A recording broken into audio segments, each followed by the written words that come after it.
that he knows, which is the fact that the bullet wound, the entry position of the projectile into the driver's seat window of the Honda Accord was 49 inches. Then the only scientific conclusion that you can come to is that the shooter is between 5 feet and 6 feet tall. The other factors, which he clearly says he doesn't know, he takes into account and says, based on supposition and based on me believing X, Y, and Z, me assuming that the shooter was holding the gun in a certain position without knowing this fact, without knowing the cornucopia of facts, he comes to a conclusion based on variables that he's applying himself that he admits that he doesn't know are applicable in this case. And so any information that this investigator will give, who's already been qualified as an expert, will materially mislead this jury. Okay. Mr. Takashi, you wish to be heard? Not on this issue, Honor. It's on a different discussion. Let's finish this first. Ms. Kappelman, you want to respond? Judge, the science and methodology involved in assessing the path of a bullet between two fixed points is well established. There's nothing new or novel about the science or methodology or how it was applied in Mr. Yao's opinion. It's just that you have to make a couple of assumptions in order for this opinion to be his opinion. And he's going to make that very clear to the jury, and it's fair game for cross-examination. Shooter has to be assuming a normal shooting stance, and the victim has to be seated normally in the vehicle. And there's, at the deposition, it was thoroughly explored, what if? If all these variables were different, then his answer would change. So I don't think that's, attributable to any type of new or novel science. Mr. Sanga? Well, Judge, very briefly, Judge, just one factor that I'm going to put into, the investigator Yao was talking about having a position where he assumes the firearm is at shoulder length. And he says that because that's how you're trained to shoot a firearm.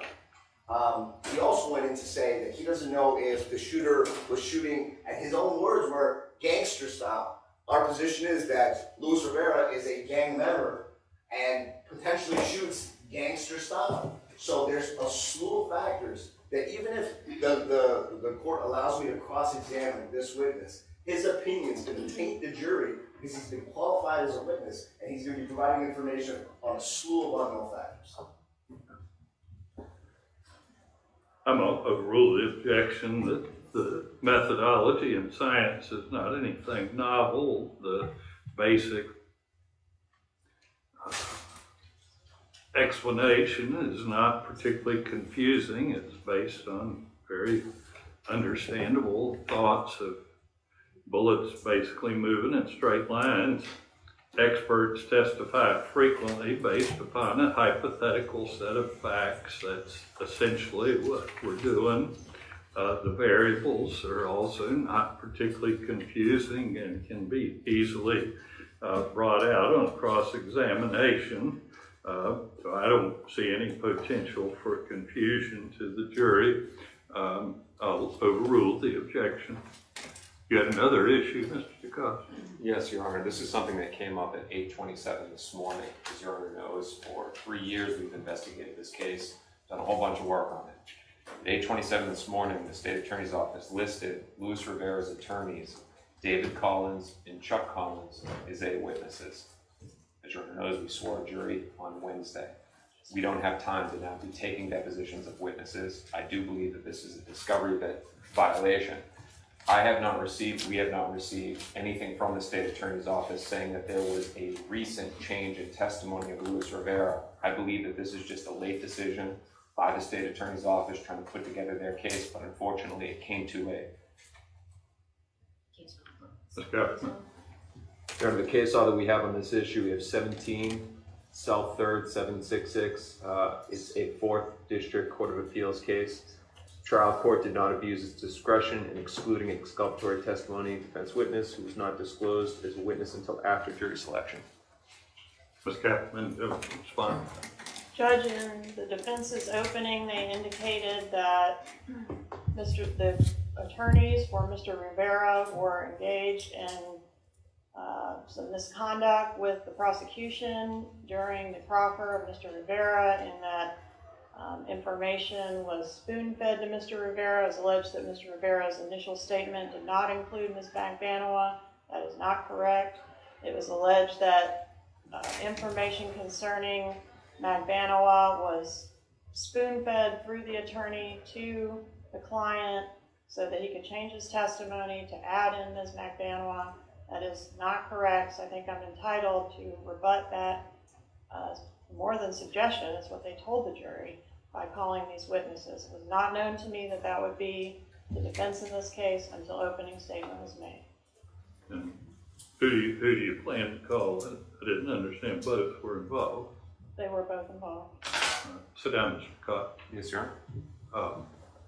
So, at what point in time would you anticipate calling one or both of them? Possibly after the cross of Mr. Rivera. I haven't really gotten that far yet. Just knew we needed to list them after I heard that in opening. I'm sorry.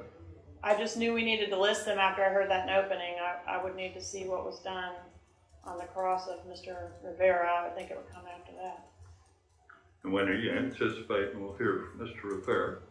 Possibly at the end of today, more likely early on Tuesday. Early on Tuesday. Yes, sir. So, what are so if this comes up as it was stated in opening, you're going to call both of them? Potentially, yes, sir. I haven't had an opportunity to interview each of them. I know David Collins was present at the first meeting and Chuck Collins was present at the second meeting, so it might be prudent to call both to dispel the notion that either of them engaged in that type of conduct. And it would be simply to deal with what came up in the opening statement about the way questions were relayed. Yes, sir. And what is their availability to be? They have advised that they're available anytime they need them for that purpose.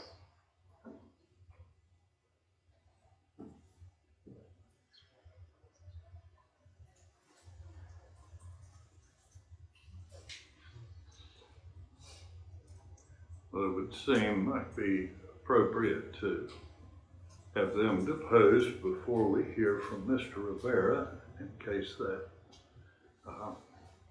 would seem to give the defense more opportunity to know where they're going with Mr. Rivera.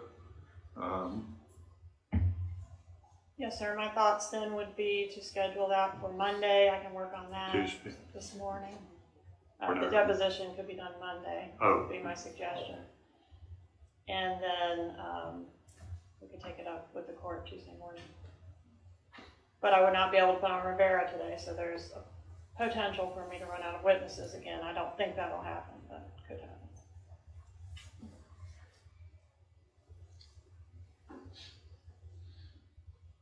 So y'all available to take your deposition Monday? No. Your Honor, it's more than just if I can. You may. It's more than just a deposition. There's investigation that needs to go into this. This is no surprise to the state attorney's office. This is trial by ambush. They knew from our questioning in many of the depositions that one of the issues that we had was the way that they did the questioning of Luis Rivera.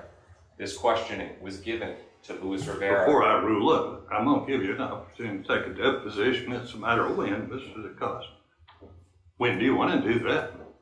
If we can give you an answer by noon today, we've got to figure out. We need to go ahead and contact Collins, their attorneys, with the Schedule 2. We need to work it out whether we're going to do it late this afternoon or do it on Monday. There's questions that I can't answer right now as to reporters, as to location. If Your Honor can just give us a few minutes to figure that out of the availability. We'll give you a few minutes. Judge, I Any other issues? I can handle the court reporter and the location. We would prefer to use our court reporters. I mean, that's up to you, but if that's going to delay things, that's the only problem. Your Honor, if I can add, because there's more to it. No, I told you, you're going to do a deposition and then we'll hear your objection. Understood. Okay. Any other issues? Just for the record, that we're available whenever with regards to the depositions. Okay. Chuck and Anything else? Mr. Collins. All right.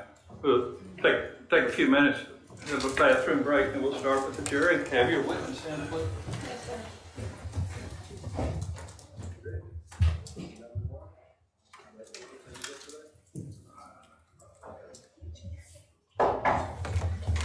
All rise for the jury.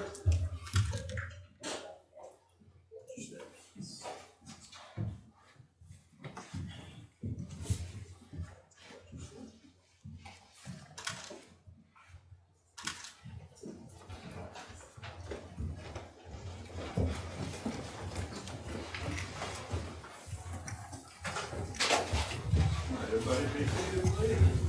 Good morning, folks. Thank you for being back here this morning. Appreciate your attention. Started with a few minutes late, but we've been working. State your name again for the record, please, sir. My name is Robert Sean Yao, That's it. spelled S-H-A-W-N, last name Y-A-O. All right. We interrupted Mr. Yao's testimony the other day. You remain under oath, Mr. Yao. You may proceed, Ms. Kaplan. Yes, sir.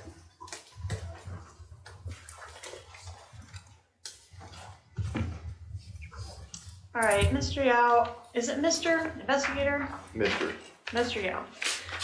Yesterday we discussed a little bit about your background, and I think you told us you did this type of work for 19 years at FDLE, and then how many years at TPD? This will be my 6th year at TPD. All right, and did you indicate that you had previously testified as an expert in the area of bullet path documentation? Yes, I have. How many times? I really don't know how many times. I've been declared as an expert in forensic crime scene analysis over 100 times. All right, Judge, at this time I would tender Mr. Yao as an expert in the area of crime scene analysis and also bullet path documentation specifically. Either side wish to order. No, Judge. No, Your Honor. All right, you may proceed. All right, Mr. Yao, do you recall giving a deposition in this case? Yes, I've done 2 depositions. A couple in this depositions. case. Okay, I was actually referring to the first one. Were you given a hypothetical to answer some potential questions? Yes, I was. All right, and as a result of those questions that were posed to you, did you do some follow-up work?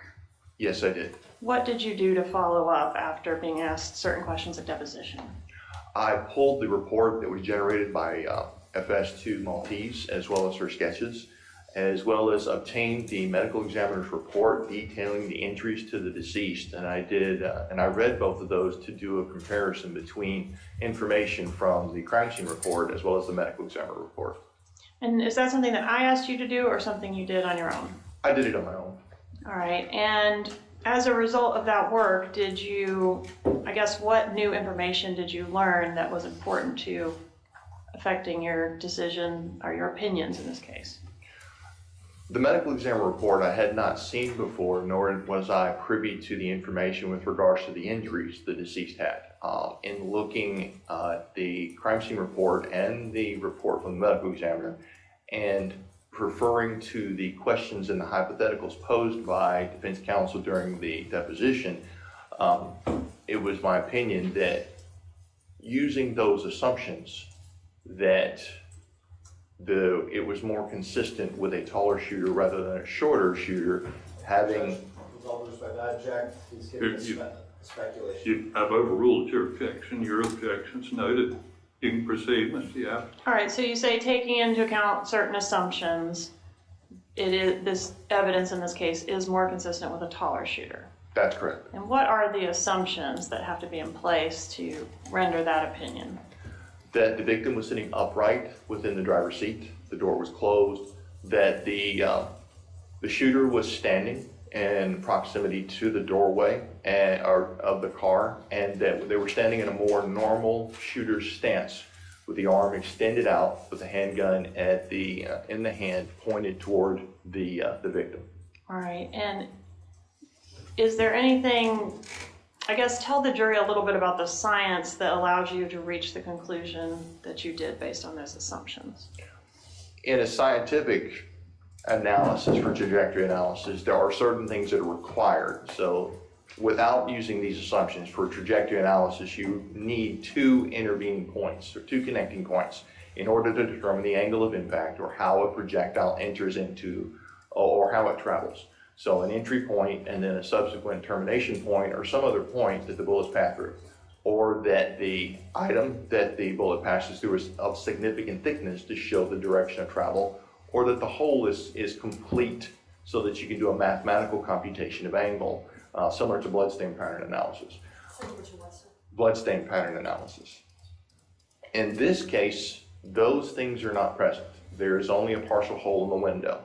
So using the only physical evidence is there and the information as to the height of the suspects or potential shooters, and then assuming that the victim is sitting upright, that the hole is 49 inches from the ground, and that you look at a 6-foot tall shooter and their shoulders about 59 inches from the ground, and looking at a shorter shooter that's about 5'4", that they're about 48 inches from the ground. And then looking at the angle of the trajectory through the deceased for the bullet pass, you see that there's a slight downward declination. It goes downward into the victim. So if they're looking out the window, it's a shorter shooter would be more parallel.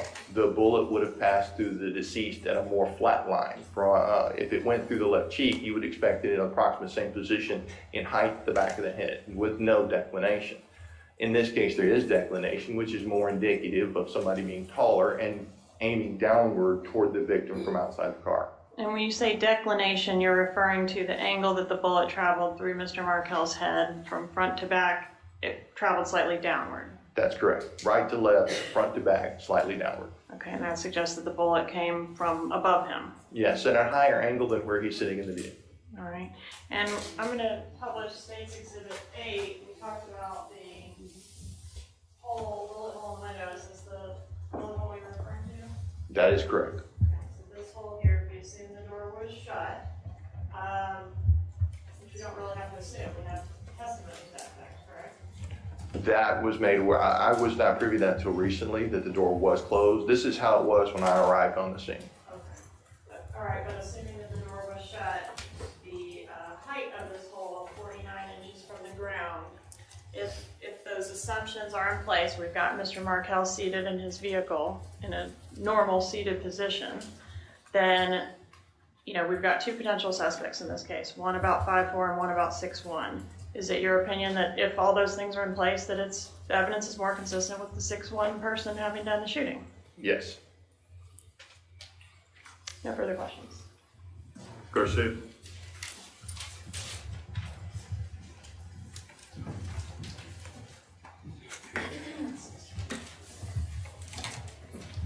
Yeah, how are you, sir? Good. Okay.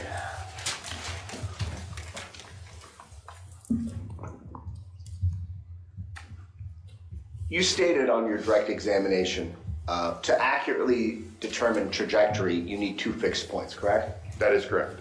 And in this case, we only have one, right? That is correct. And that one fixed point is the, pardon me, and that one fixed point is the entry location into the window of the Honda Accord, correct? That is correct. And that's a 49 inches, right? Yes. And you testified before that with that one piece of known information that the shooter can be between 5 and 6 feet tall, is that correct? Using only that particular piece of information, yes. And that's because that's the only real piece of information that you have, right? That I can link together at the scene, yes. The other factors that you're talking about with regards to how Mr. Markel was seated, you're assuming that he's seated upright, correct? That is correct. He could have been slouching down, right? Or leaned over, or in a variety of other positions that you can be in within the driver's seat of a vehicle. And we don't know exactly what position Mr. Markel was in when he was shot, correct? That's correct.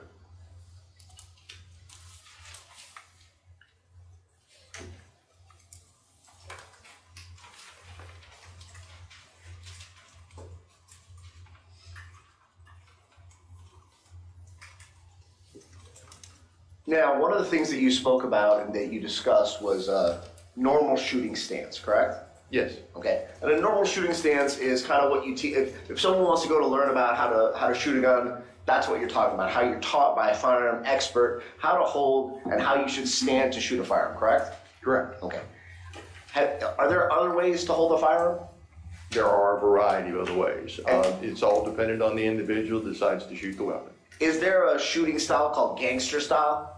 There is a colloquial called gangster style for a style of shooting that has been portrayed both in movies, TV, video games. And can you show me what a gangster style position is? That type is usually associated with somebody standing and the weapon turned sideways, extended from their body, not in a normal shooting style.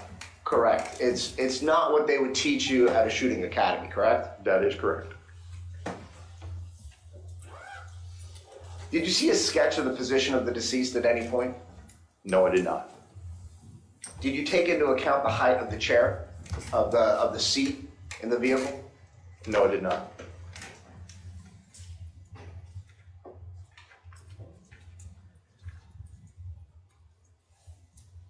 Do you believe, without knowing the position of the decedent at the time of the shooting, that you can give an accurate depiction and give an accurate opinion as to the height of the shooter? What I can say is that there is no ability to do a trajectory analysis based solely upon the physical evidence that's found at the scene because it's only a singular pole without a connecting point. So the answer is no. Well, an analysis cannot be performed. Correct. So, right.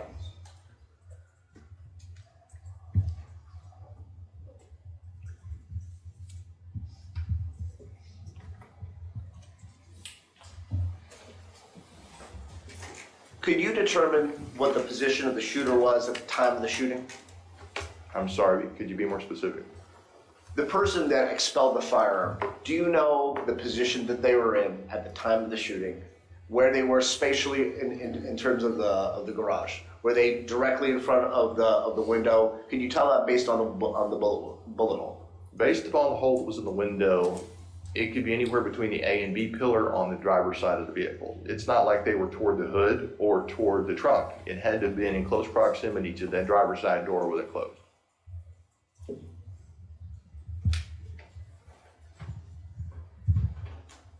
There are two entrance wounds to the victim, correct? Yes. The entrance wound to the nose area of the victim has stifling on it, correct? Yes. At what distance would you expect to find stifling? That's a firearms question or a medical examiner question. Stippling, it's dependent upon what creates it. If you think that's out your area of expertise, please tell us that. Distance determination should be in stippling patterns as far as how far a weapon should be answered by a firearms examiner. That's fair, Judge.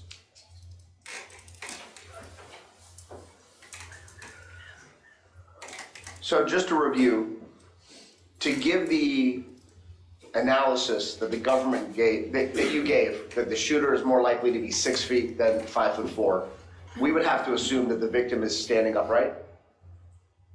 I'm sorry, that the victim is sitting upright. Yes. That the door was closed Correct. and that the shooter was in the normal shooting stance, correct? Correct. If any of those variables are altered or different than the ones that were given in your hypothetical, would that change your analysis? Any alteration may cause slight deviations in the consistency of my opinion. The more variations, the more discrepancy or deviations you'll see. Give me 1 second. Yeah.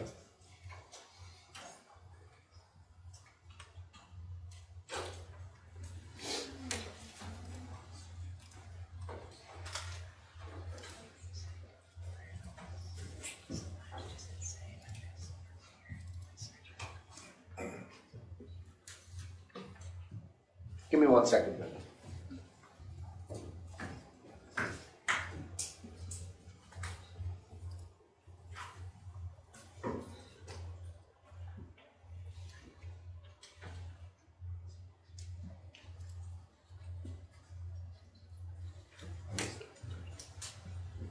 If you may indulge me, Mr. Yao, could you show me what a proper normal shooting stance is?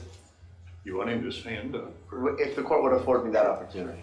Once you stand up, they might be able to see you better. Normal shooting stance for somebody that is target shooting or has been caught is usually with the arm extended, so the sporting arm, and facing downward like this, or bringing the firearm up so that the sight picture comes up and level to the eye so that you can take a proper sight picture. Now, there are individuals in places that will teach you to fire without a single hand or without the supporting hand, or you're firing single-handed. And it's not uncommon to see people fire in this manner. But usually it's so that the firearm, when it discharges, causes the recoil to come up the arm into the shoulder, so there's not so much kick. So if someone is 6 foot, Sit in. thank you, Judge. Mr. Yao, so if somebody's 6'1", would it be fair to say that their shoulder, roughly, the height from the floor to their shoulder would be around what, 60 inches? It's about 59 inches, 59 to 60 inches would be probably a good ballpark. And the entry wound, the entry location, not the entry wound, strike that, the entry location into the window was at 49 inches, correct? Correct. No further question. Magbanua. Yes, Your Honor. Good morning, how are you? Good morning. The questions that you were asked during deposition, that was me that asked you those, right? That's correct. And that was in July of 2019. I believe so. And you were helping me understand better your expertise. Correct.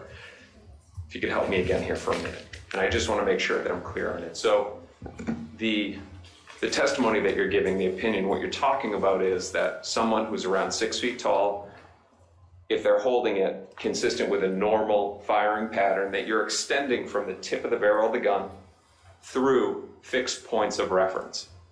In order to do a proper trajectory, yes, it would be through the window and then have some subsequent strike point or penetration that you could link the two together to show the angle of how the bullet actually passed through. Right. You need to have two fixed points though. Correct. So you have the hole in the window, right? Yes, And then you have Mr. Markel seated in the vehicle. correct. So those are your two fixed points. No, Mr. Markel is not a fixed point.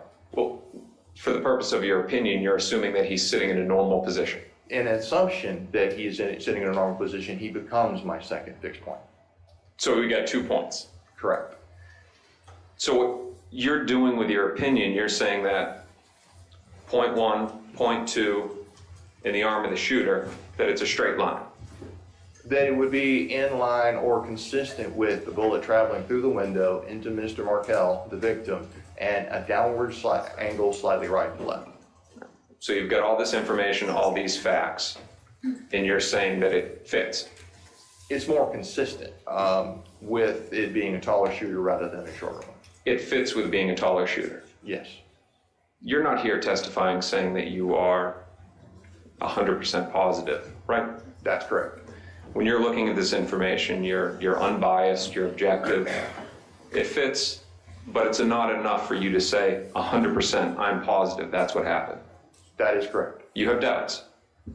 Well, I don't have sufficient information because, and the thing is, with a forensic science or any kind of analysis, it requires hard evidence or physical evidence that's present. And in this case, in order to be 100% sure to do the analysis, there are missing points and we're using a lot of assumptions. Just because it fits doesn't mean that you can say 100% I'm positive that's what happened. Correct. Thank you.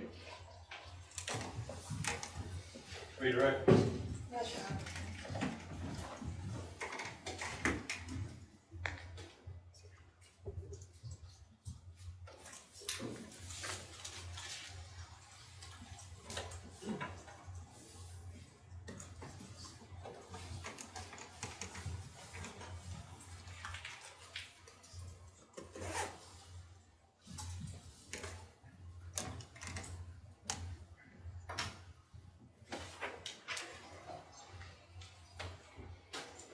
Mr. Yao, when you demonstrated the normal shooting stance, your arm was pretty straight. Previously, I thought you'd said it could be slightly bent, straight or slightly bent. Is that- Yes, it depends on the individual style of the shooter. There are some people that will and be trained to go ahead and have a little bit of flex to their arms to allow a more comfortable shooting stance. So it does vary between fully extended and slightly back. All right, so taking the assumptions that we already talked about into account, for your opinion to be valid, the taller shooter could have had either straight arms or slightly bent arms. Correct. All right. And this gangster style of shooting that you mentioned on cross, that's like when you have the gun like at some weird angle. Correct. It's just not a normal shooting stance. It's something that individuals utilize because of modern media and things that they have seen. And as a general proposition, does the gangster style of shooting increase or decrease the accuracy of the trajectory of the bullet to the target? Decreases. All right, and have you had an opportunity to review the photographs of the injuries in this case? I'm showing you states 31. In passing, yes. So would you agree with me based on the wound that Mr. Markel received right between the eyes? That's a pretty accurate shot. Yes, it is. No further questions. Any juror has a question of this witness? Right, you can step down. You're all right. If I may recross based on. No, if there's something outside the scope of cross-examination, you can make the objection. If you want to recall him as a witness in your case, you may do so. If you want him subject to recall. No, Judge. That's All right, you can step in. We want to keep him further? I'd like to keep him under the rule, Okay, Judge. we'll keep him under the rule. Call your next witness. The state calls Craig Isom.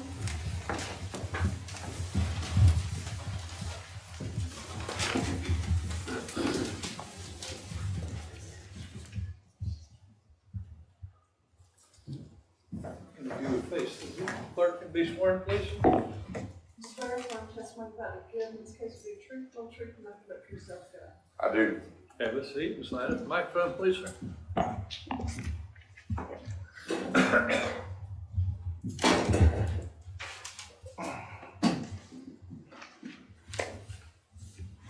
Please introduce yourself and spell your name. Craig Isom, C-R-A-I-G, last name I-S-O-M. How are you employed? I'm currently retired. Yay for you. When were you last employed? End of September 2017, All right. And where were you employed last? Tallahassee Police Department, How long did you work for TPD? 28 and a half years. And what were your duties there at the time that you retired? I was a violent crimes investigator in the Criminal Investigations Division. And was that your position back in July of 2014? It was. Were you assigned to investigate the murder of Dan Markel? I was. Were you the lead investigator for the Tallahassee Police Department on that case? I was. And were there other agencies that assisted you in this investigation? Yes, there was. What agencies were those? Predominantly the Federal Bureau of Investigation.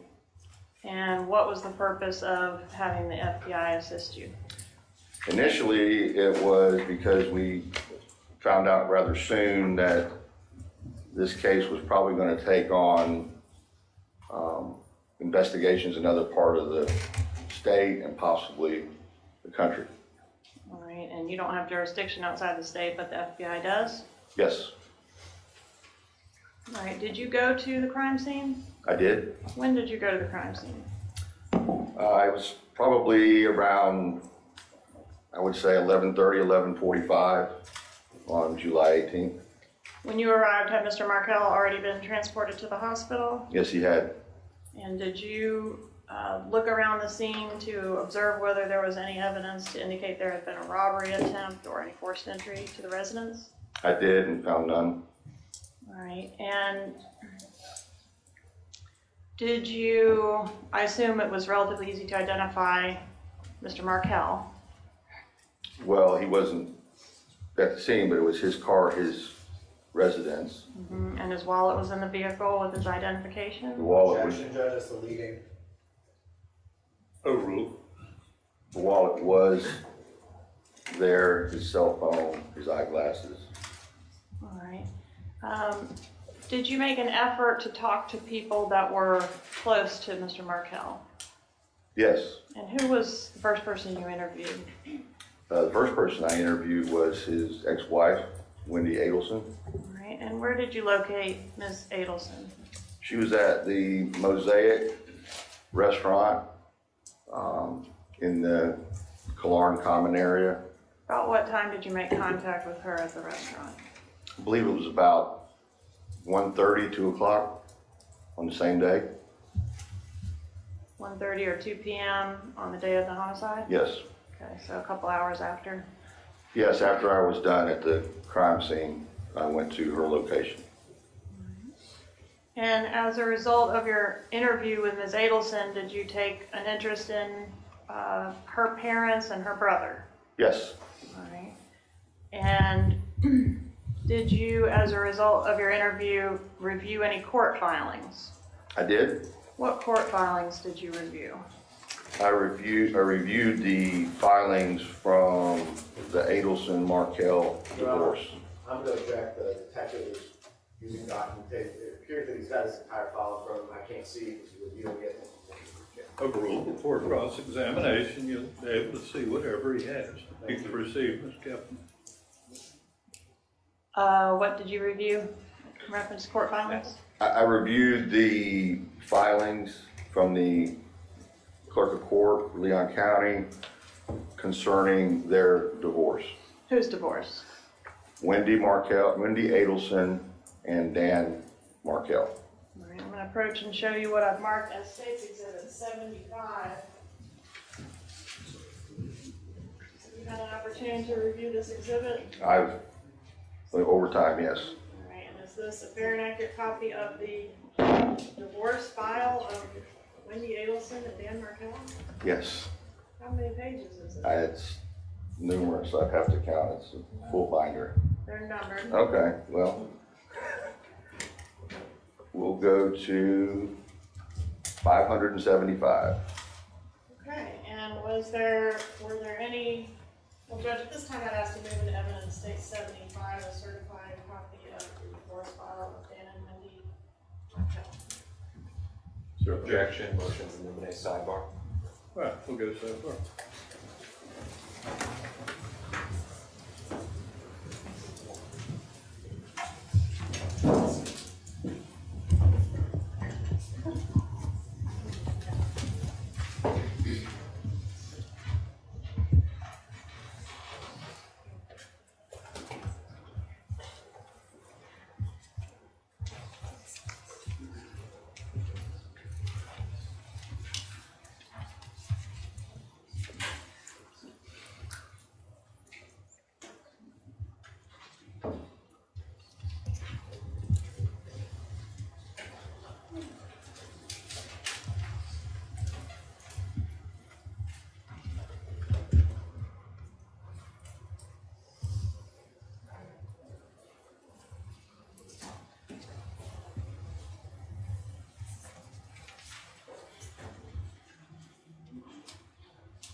Subject to my ruling at sidebar, I'm admitting State's Exhibit 75.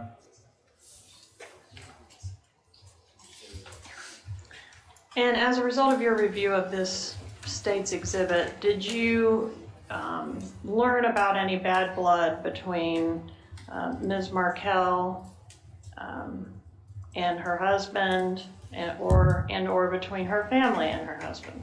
I did. Objection here, sir. Overruled. You may answer the question. I did. And what was that? There was obviously a lot of contention in these filings. They were quite lengthy. The actual divorce occurred in July. It was settled by July of what year? 2013. Okay. It was settled in it's what's called an MSA, a marital settlement agreement. And so it was settled at that point, but even after that, the filings continued against one another. Part of it was that there was Dan Markel filed a motion about sanctions, which means that he felt like there was money being withheld or Objection, Judge, calls for speculation.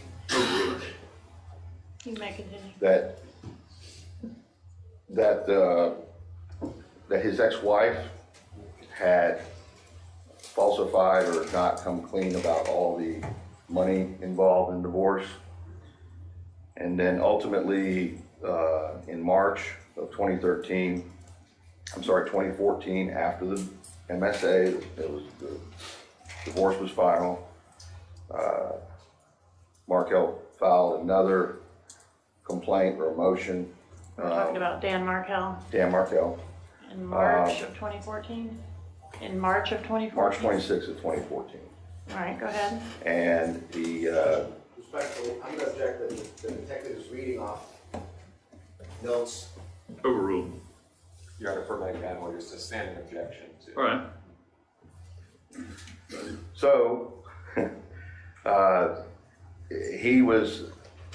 this motion in March of 2014 was concerning inappropriate interaction by his mother-in-law. That would be Wendi Adelson's mother, Donna Adelson. Because his children had told him, had made statements to him, repeating what Donna Adelson had stated about Dan Markel. Which are things to the effect of grandma hates you, that kind of thing. Grandma hates you, grandma thinks you're stupid. All right, so what was it that Mr. Markel was seeking the court to do in this motion? He wanted no more disparaging remarks. There was an agreement during the MSA about love and companionship and niceness, for lack of a better term, between himself and his ex-wife, especially in front of the children. And so he requested the court sanction or put into place that Donna Adelson would not be able to have unsupervised visits or contact with the children because of these remarks that he stated his children made. And where did Donna Adelson reside? She resided in Broward County, Coral Springs. All right, and this motion that you're referring to, was it ever ruled on by a court? No, Why not? because of his death. All right. And prior to this motion to preclude Donna Adelson from having unsupervised contact with the kids, had Wendi Adelson sought to relocate? Yes, And that's documented in the divorce filings as well? yes, Where was she seeking to relocate to? to Coral Springs, Broward County, where her parents reside. All right, and was that ruled on by the court? Yes, that was actually before the settlement agreement was done, that the judge for that case determined she could not leave Leon County with the children and relocate. All right. And did you, when you interviewed Wendi Markel, or as part of your investigation, did you conduct an analysis or capture somehow the information on Wendi Adelson's laptop computer? Yes, And did you review some emails between Wendi Adelson and Donna Adelson? I did. All right, and did that further interest you regarding potential motives for this case? Yes, How so? the emails from her mother were strong What do you mean? suggestions, if not demands, of what she should do to facilitate her and the children moving back to South Florida. What Wendi should do? Yes, All right, and what was Donna Adelson suggesting that Wendi Adelson should do? she suggested threatening Dan Markel with the children going to a Christian church, specifically at one time a Catholic church, even though he was devout Jewish. She also suggested at one point a bribe, for the most part, of $1 million, split up between Wendi, Donna and her husband Harvey, and their son, which is Wendy's older brother, Charlie. All right, let me back you up just a moment. So the first thing you mentioned was that Donna Adelson suggested to Wendi Adelson that in order to facilitate the relocation, she could convert her children to Catholicism, or threaten to do that? Threatened to do so. All right, and why, if you know, why would that have any impact on whether or not Mr. Markel would consent to letting his children go to South Florida? That question, Objection, speculation, for the record. sustained. Okay. All right, so she suggests that Wendi Adelson could convert her children to Catholicism, or threaten to do so. Yes, And she suggests a bribe to Dan Markel. Objection, Yeah. leaving. Overruled. yes. And To offer when him you money. say split up between, what do you mean by that? It's split up three ways is how the email reads, is that Wendi would supply $333,000 in change. Donna and Harvey Adelson, her parents, would have responsibility for $330,000 in change, as well as Charlie Adelson.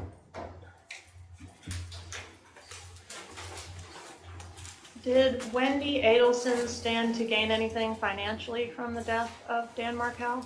Yes, my understanding, it's a very, it's a lot, but my best understanding of the situation that Daniel Markel had set up was that he had a large life insurance policy for $2 million. Objection, Judge. Sustained. All right, Move so, to strike. Didn't care to be on. There was no timely objection, so overruled that request. okay, so, I'll just ask her about that. I'll move on. Attempts to interview the Adelsons. Tell us about your attempts to interview Harvey and Donna Adelson. Daniel Markel was shot on July 18th, which was a Friday, just before 11 a.m. He subsequently passed on in the wee hours just after midnight, my understanding, on July 19th, which was Saturday morning. There was a memorial service the very next day on Sunday morning at Shamra Torah Synagogue on Cary Forest Parkway. I attended that service. I went to that service. And while I was there, after the service was completed, I was approached by who introduced me. I was approached by a woman who introduced me as her name being Donna Adelson. We exchanged greetings, and she... Objection, hearsay. Let's go sidebar, please.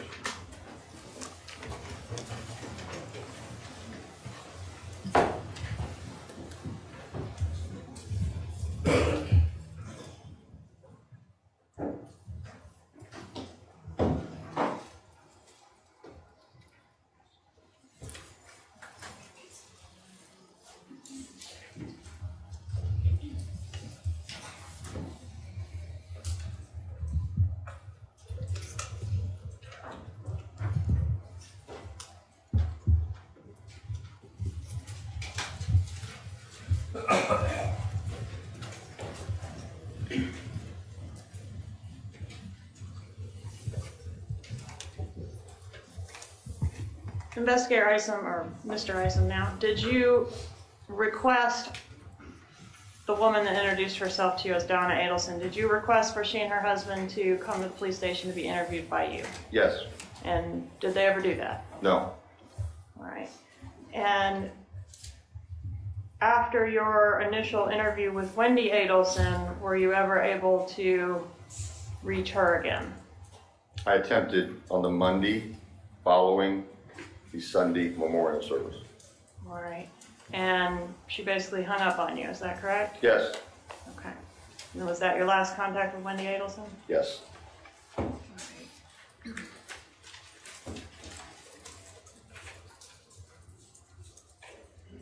After you reviewed these, I guess you interviewed Wendi Adelson, you reviewed these documents from the divorce and the emails. Did you jump to the conclusion that these were the people that were responsible? No. Did you pursue other leads as well as continuing to follow this lead? Yes. And independent of looking into the ex-wife and the in-laws, did you also attempt to gather information about the suspect vehicle in the case? Yes. All right, could you tell us a little bit about the initial efforts to try to find the suspect Prius? Well, the next door neighbor was the one that reported the shooting to begin with. And he gave us a general description of a light colored Toyota Prius type vehicle. It wasn't enough to put out a national bulletin or anything like that, but locally, we had told people that this was the type of car that was seen leaving the house, backing out of the driveway, going towards Benton Road on the day of the shooting. Were you able to establish a timeline of the victim's activities prior to him being killed? Yes. And what was his timeline that morning? Friday morning, he had the children with him, the two small boys. He drove them to the daycare center on West Tharp, I believe it's Creative Preschool. He dropped them off at 8:50 a.m. He left from there, traversed back across town, and went to the Premier Fitness on Maclay Boulevard. All right, and at the Premier Fitness, was surveillance video available? Yes. And have you had an opportunity to review the surveillance video? Yes. And is there something you believe of evidentiary value on that video? Yes. All right, I would ask for permission at this time, Your Honor, to publish the surveillance video, which is marked as States 124 and previously entered into evidence. You may. All right,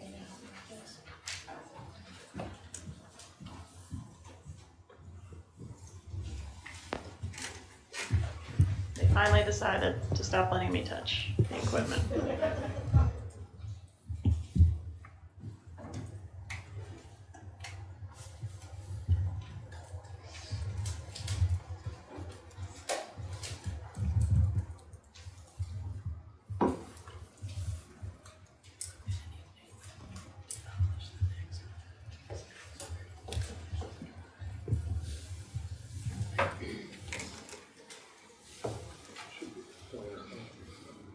Oh, I wonder what that was. Put it up on this. Well, there, he needed this thing.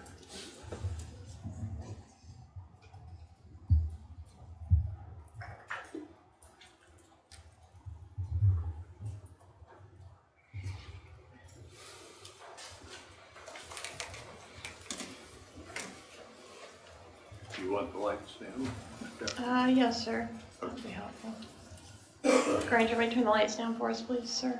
What's that? Oh, he says they're over here. Oh. Does that mean you want me to do it? No, I asked you, I thought you said no. Granger. You have the lights there. Oh, well, good. Can you This is not my normal courtroom. This one does not have anybody.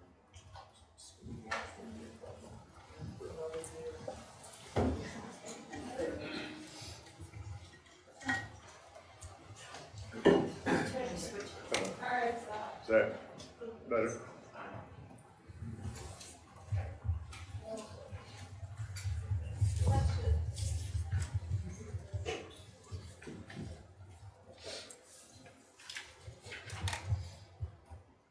May I stand, Your Honor? You may. Alright,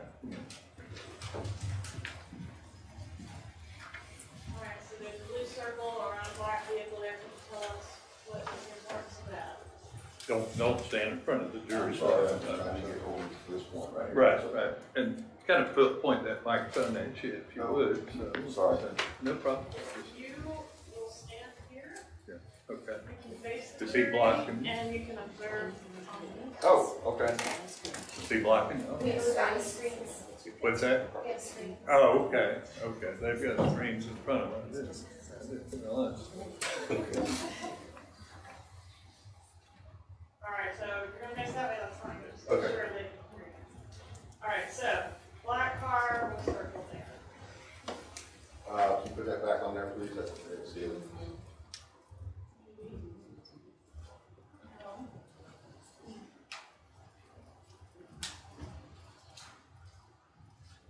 Right there. Okay. This is a black. In proper opinion, the video speaks for itself. Overruled. This is a black Honda Accord that was owned and registered to Daniel Markel.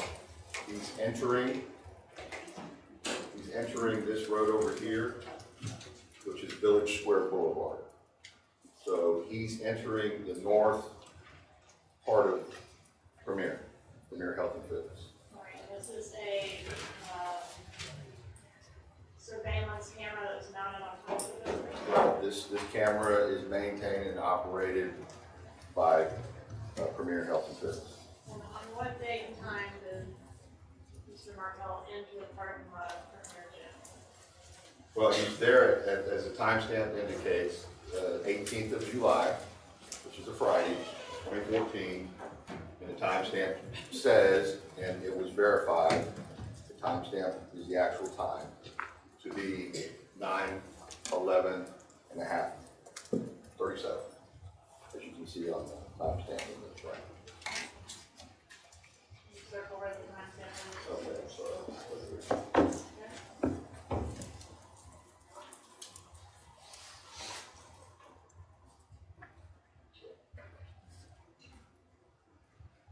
See the car turning.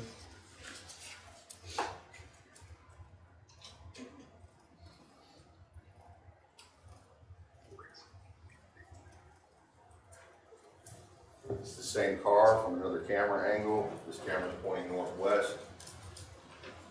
The black Honda had made the turn, made the left turn up at the end over here where the trees are. Now it's proceeding down the front drive.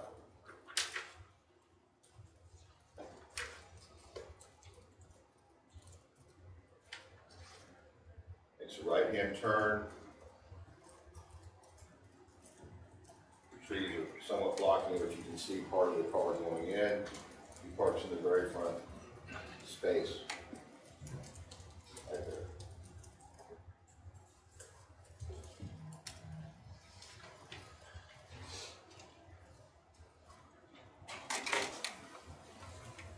This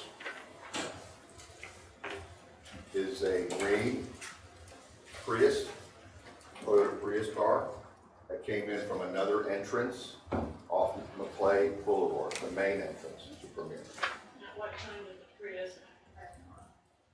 As it indicates here, 9:12:34. So we're within seconds after Markel has parked his car, well within a minute.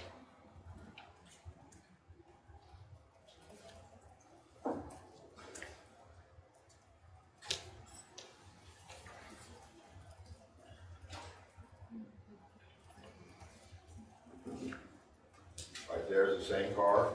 The last slide or video was 9/12/34.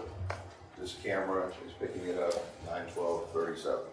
Same car. Right there. Remind us where the victim's vehicle is. And the victim's vehicle is still here. It hasn't moved. He hasn't gotten out. He has not got out of his car yet.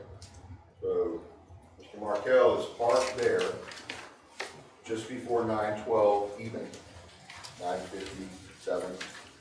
And now the Prius is entered from the main driveway entrance up here off Clay Boulevard. And now the car is proceeding down the lane.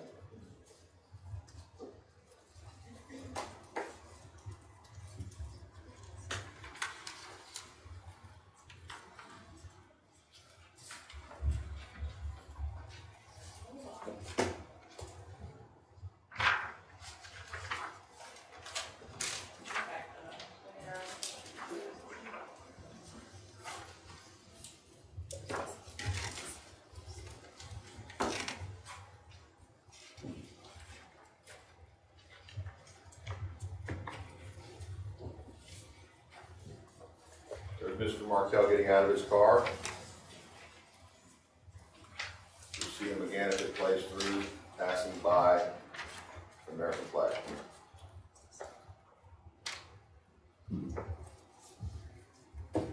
Red shirt? Red shirt, black shorts.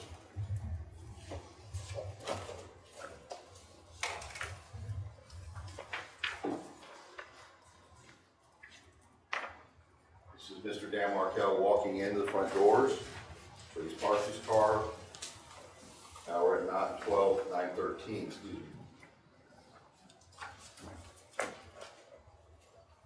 Another angle of him walking in. The doors are behind him. He's already gone through the doors.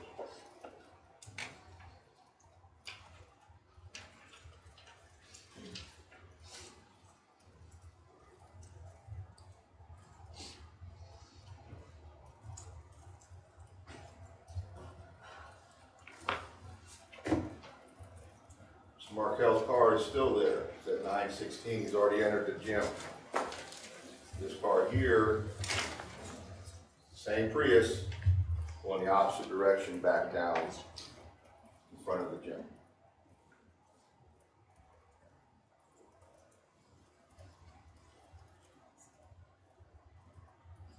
So that was 9/16/38. Objection, Your Honor, narrative. I don't believe there's been a question for one. Overruled. 9/16/38. Now 9/16/48, he continued past the front of the gym, and now he's going to the southern parking area.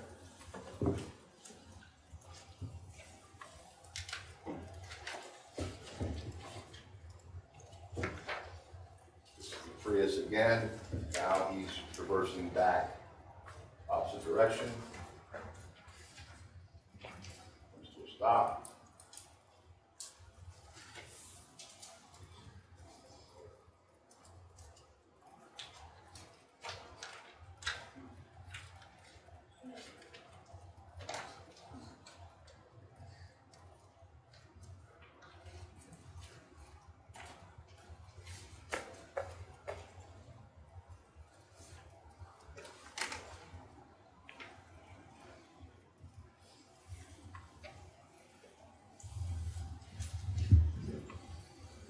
What time is it now? 10:38:40. An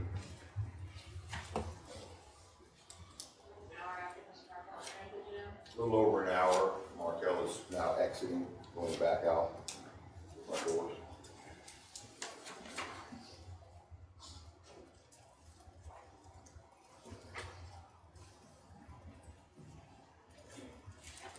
Same man, Mr. Markel, now exiting the front doors.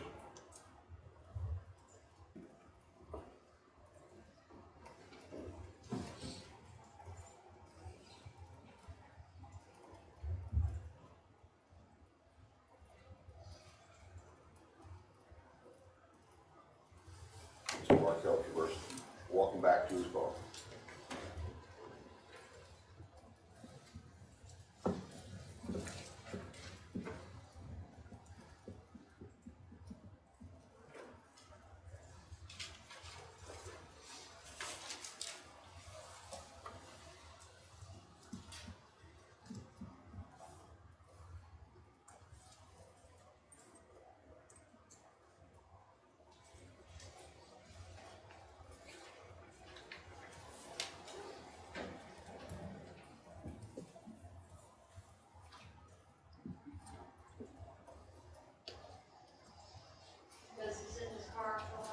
he does.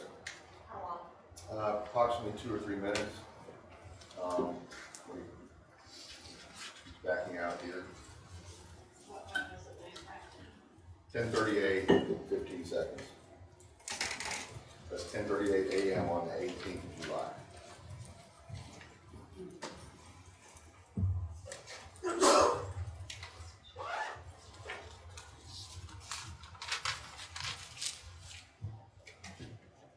Markel is back out of space, going around this corner, and now is exiting the same way he entered earlier this morning.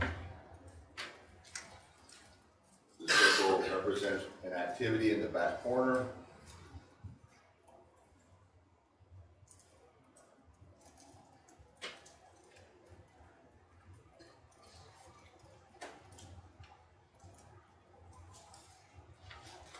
And there's the Prius.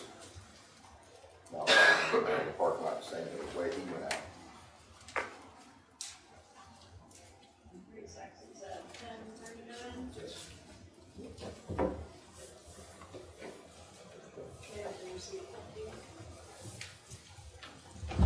Can we have the lights back, Connor?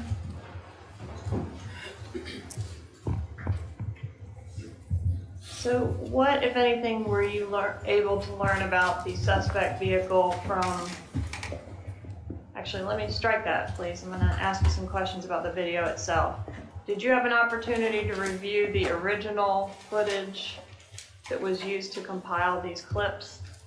Yes, Right, and were each of the camera angles that we viewed in the clips ongoing and running throughout the entire time that Mr. Markel was in the gym? yes, Okay, so to view in real time on the original footage, all the different clips, like if we watched the whole little over an hour that he was in the gym from how many different camera angles? 4 or 5 different camera angles? It's, well, there's the 2 on the inside that you saw. And then there's 1, 2, 3, at least 4, possibly 5 on the outside of the gym. So it would take us about 7 hours to watch Absolutely. the entire thing. Yes, But that is available. yes, correct? yes. Okay. And has anything been added or deleted other than the circles that we made around the people and objects we were trying to draw attention to? No. All right, now tell me what, if anything, you were able to discern about that vehicle from this surveillance video. We surmised that from looking at the video that we had at this time from the Premier Gym, that this car was obviously following Dan Markel in his Honda.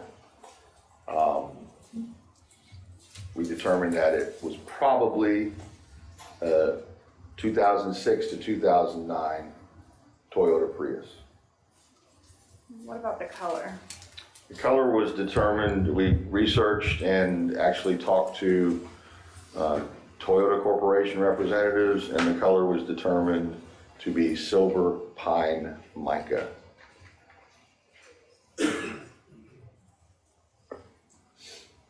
All right, so both vehicles are seen at the end of that video leaving east on Village Square Boulevard toward Thomasville Road, is that That's correct. And that was at 10:38 or 10:39 a.m.? That's correct.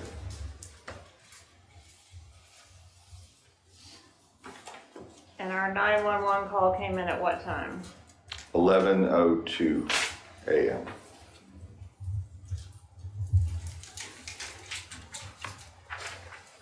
Based on that time frame, did you have a theory as to what route Mr. Markel may have taken when he left the gym? Yes, because the most direct route would be out to Thomasville Road, at Village Square to Thomasville, south on Thomasville, to get to his home on Trescott Drive. And based on that theory, did you attempt to locate any additional surveillance that the victim and suspect may have been present on along that route? Yes, we did. What businesses did you either attempt to collect or collect video from along that route? From that route, there was the Sunoco gas station on Thomasville near, I can't think of the name, it's near the flyover, as well as the Shell station there at Timberlane Road in Thomasville. You also tried the Circle K, I think that's the Shell Circle K is the Okay. same location. Envision Credit Union. I believe there was an attempt at Envision Credit Union. From my understanding, other investigators checked all along that route. All right, and based along the route, someone had the idea to try to look at these cameras that are mounted on city buses, correct? Yes, yes, All right, and have you had an opportunity to review the state's exhibit in reference to the city bus footage that was captured? yes. All right. Judge, at this time, I would ask to introduce into evidence the city bus I footage, think which they're in was evidence. I'm sorry, I would ask to publish. It states 125.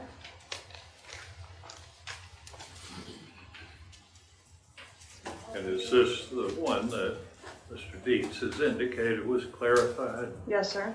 Okay. You may publish.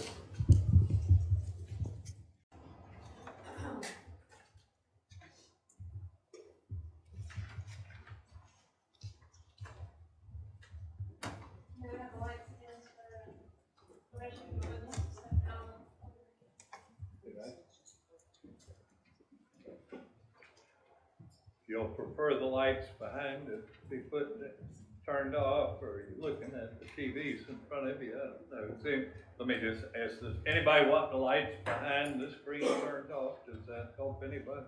Nobody? Okay.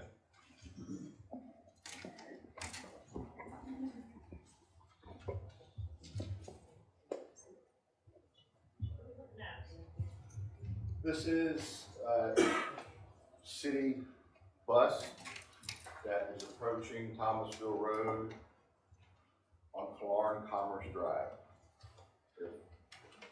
Just for reference, there's a Regions Bank on the left-hand side of the road. That's the view we have here. And there is a Circle K gas station on the right-hand side. What date and time was this? That was at the same day, July 18th, 2014, Friday. The timestamp as shown on there indicates 10:44 and 31 seconds. What is the blue circle? Blue circle is the image of Markel's car southbound on Thomasville Road. So he has left Village Square Boulevard and now he's south.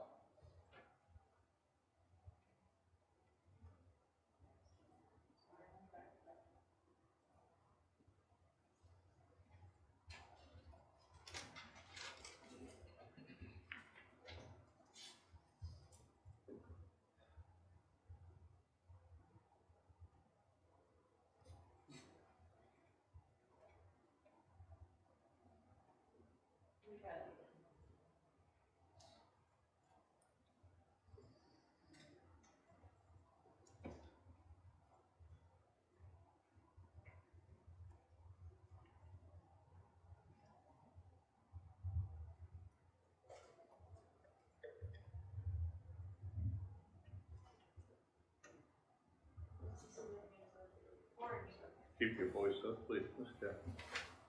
Significance of the orange circle?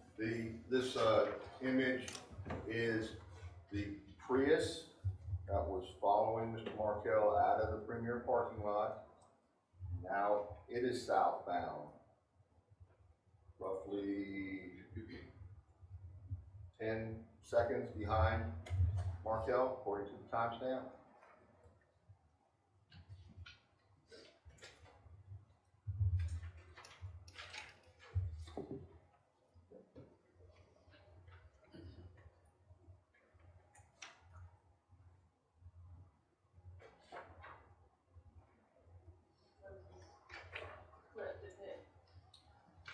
This is the same exact bus, that was stopped for that fare to put it back on the front and that captured the two vehicles going by. This is the exact bus that has now caught up to that Prius at the stoplight, Thomasville Road, southbound at Metropolitan Boulevard.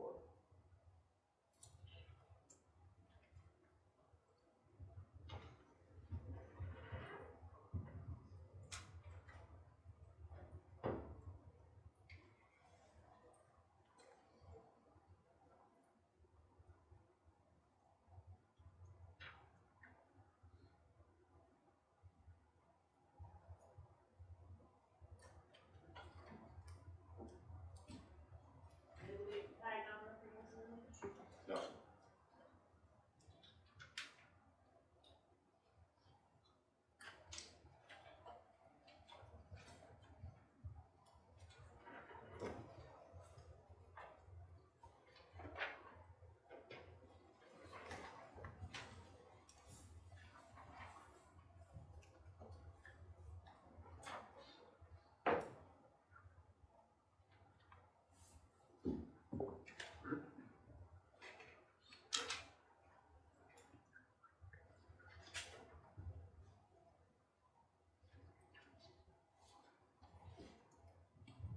About this image. This image over here with the orange circle is the same car that bus was just behind.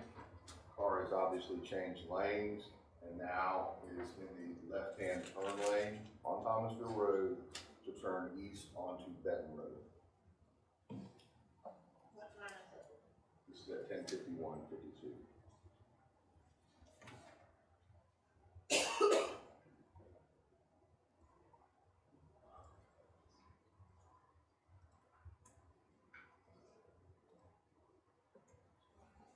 Will we be able to see the Prius making left on the bed? Should be an angle from the side. Well, this could have captured it too. There it is. There's multiple cameras on the buses, but this image shows the Prius making the left-hand turn, and there's our friend with the bicycle taking it off. Alright, now, we've gone to a different bus, right? Right, this is bus 707. And at what time was this image taken? This is at 10:55:18. This bus is northbound on Thomasville Road, and it is stopped at the intersection of Thomasville and Armistead.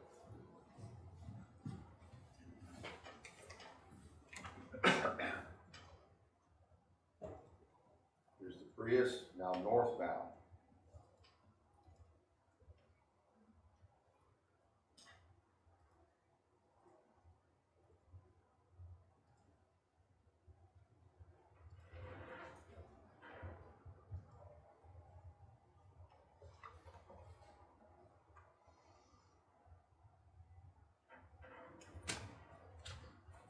We're gonna take another look at that same image.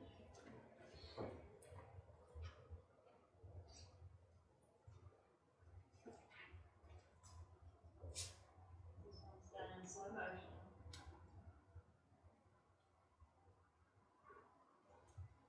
I think we're gonna have some circles here, I'm gonna ask you.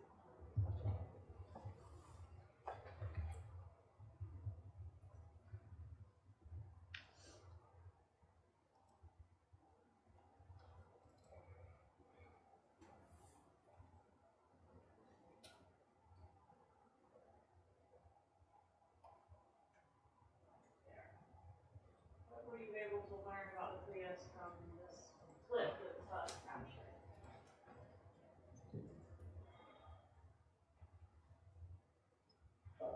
This circle right here is of the passenger side, passenger side rear view mirror on the outside of the car. It's black. The other mirror on this side is the same color as the car. And according to Toyota, they come when they're new. Objection, Objection, hearsay. It's the same.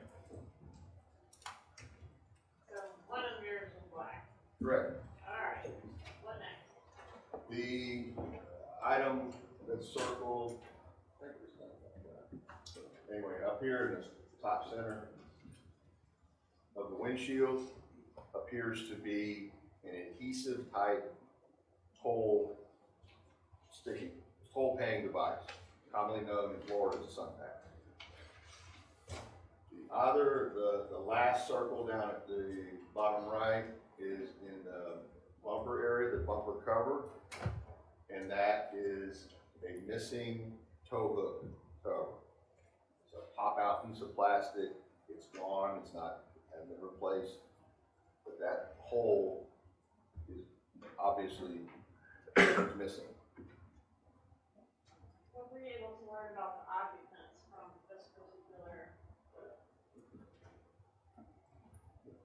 same bus that we just saw previously? Same bus. So like north of Thompson? North on Thomasville, the bus going to the Olmsted intersection.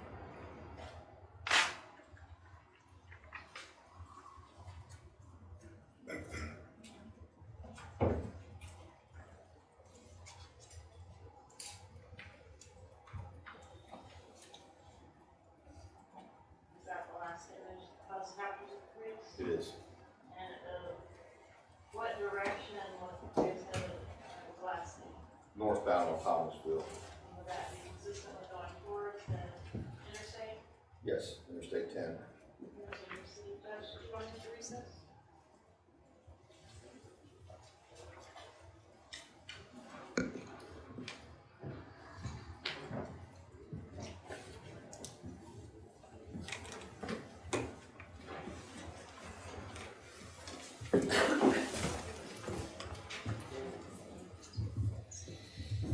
Are you done? You're at a good stopping point. Yes. You're Yes, done? if you want to take a recess now would be an okay You're time. not done with it? I'm not done with this witness. Okay. We'll take 15 minutes. Stay in session for just a moment. Jury may step out the bench.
Jury's in the courtroom.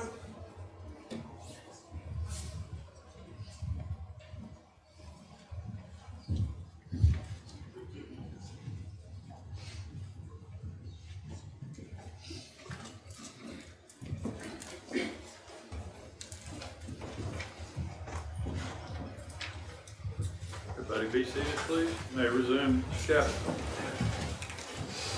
Yes, sir. Mr. Isom, we just watched State's Exhibit 125, the video that was prepared for the jury to see the relevant images on the bus video from that day. Did you have access to the raw footage before the clips were made with the circles added? Yes, I did. All right. And was anything other than the circles added or taken out from the raw footage? No. All right. I would have introduced into evidence State's Exhibit 173. Included in the raw footage, I mean, you can watch the bus do its whole route on the raw footage, correct? Right. If you want to. Okay. Yes. We don't want to do that, but I want to publish a portion, if I may, to articulate, let the jury see if there's a difference.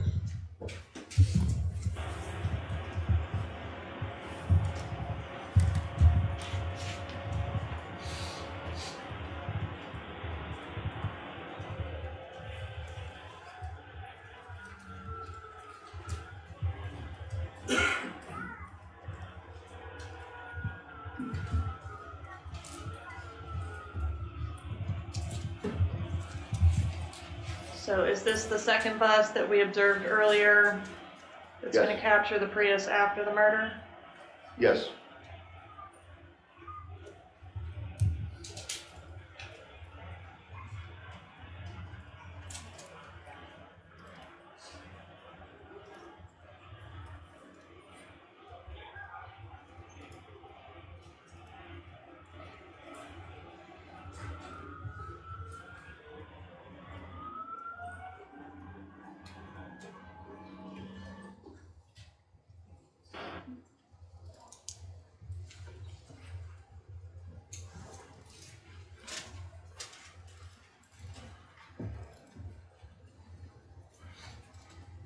You mentioned that you noticed a SunPass transponder on the front windshield of the suspect vehicle.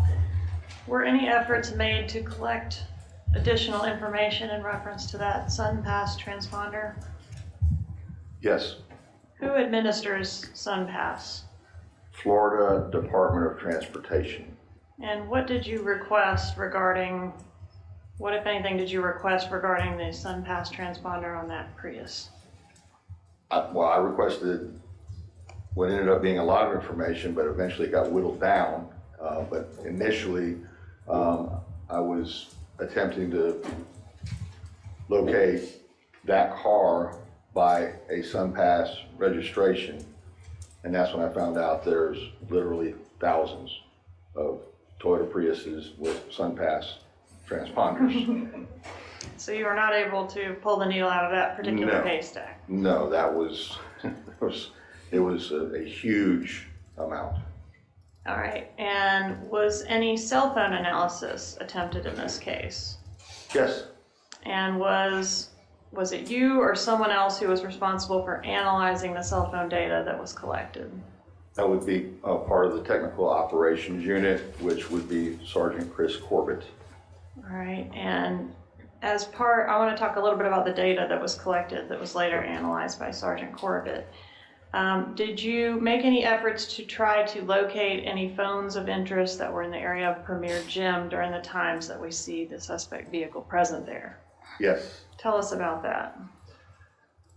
we had already obtained information on cell phone, from the cell phone providers concerning Wendi Adelson, members of her family, obviously Dan Markel. In doing research into that, we came up with no real, obviously none of those people besides Markel and Wendi Adelson were in Tallahassee at the time. And what people are you Objection, referencing? Speculation, move to strike. Overruled. Repeat, please. What people are you referencing? You said none of those people other than Wendi and Dan. The Adelson family, Charlie Adelson, Donna Adelson, Harvey Adelson. All right, so we collected phone records for those three people. Correct. Okay. And what about the area of Premier Gym? What was done there? Premier Gym in that area was ultimately, the cell data for that was obtained by our department for all phones in the area at the time that Dan Markel was at Premier Gym, because our lead was There's a Prius that's similar to what the reporting person for the actual homicide described. And we have a Prius that's following him from Premier. So we obtained all the phones in the phone numbers in the area of Premier Gym to cross-reference with the Adelson's phone records. And how many phone numbers did that yield? For which part though, That were in the area of Premier Gym or being serviced by that cell tower that services that area? oh, I don't even know. I have no idea. It's a ton, thousands of phones. All right, and would the cross-referencing of what was resulted from that request about the phones in the area of Premier Gym with the cell phone records provided in reference to the Adelsons and Wendi and Dan Markel have been done by Sergeant Corbett? That's correct. Okay, and what I'm trying to get back to is how we narrowed down the Sun Pass. So as a result of that analysis, did you get a better idea of when you thought that Sun Pass transponder would have passed through particular toll booths? Yes, but the Sun Pass transponder activates, and there's a record that Department of Transportation keeps showing this account. Doesn't show a particular car, it shows that account having triggered a toll when it goes through one of the automated toll places. Okay, but initially all you know is a Prius headed We knew toward that Thomasville, right, that there was a Prius heading towards Thomasville Road. down Thomasville Road toward the interstate, right? Right, Okay. and so, But it's really the phone records, which we're going to hear from Sergeant Corbett later, gave you a smaller window of when you think that that vehicle may have passed through the toll plazas, correct? eventually, yes. Okay, so I want to talk about that more narrow window.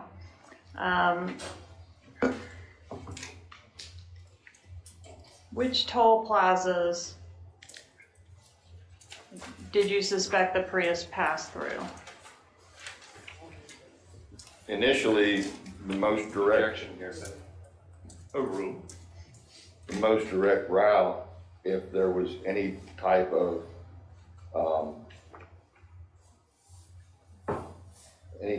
connection to South Florida, would be the toll plaza at Wildwood, Florida, which is 75 south of Ocala Road.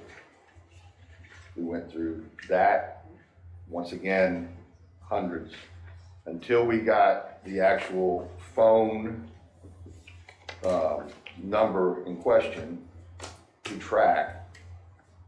We didn't know exactly which way they went. We didn't know if that was transponder, Sun Pass transponder was even active. Okay, but ultimately you have reason to look at the toll plazas at either end of Alligator Alley in South Florida, correct? Correct, on Can you- I-75 near Naples on the west coast and Fort Lauderdale on the east coast. I-75 traverses through there, and ultimately we determined that was the route that was taken. Instead of going straight up the spine of the state on the turnpike, the travel was out west on 75 and then up the west coast and intersecting with I-10. All right, and how many toll plazas would you pass there if you took that route? Just one either way. All right, and did you request, again, in conjunction with the work of Sergeant Corbett that we're going to hear more about later, the toll records for specific toll plazas at specific times? I did. Could you tell us what those times were?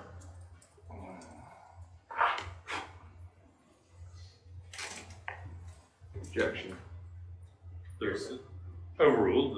The question is, I understand what specific times and dates did he request? I'll overrule hearsay objection.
Would you like the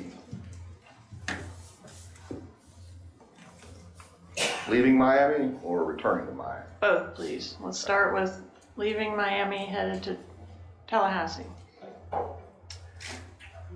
The transponder registered activity, Well, right now, I'm just, Sustain the hearsay objection. I'm The just- question was, what did you request? I requested toll activity for any type of Toyota Prius at the toll plaza in Broward County on I-75, which is also Alligator Alley, westbound. I requested that for July 16th in the afternoon.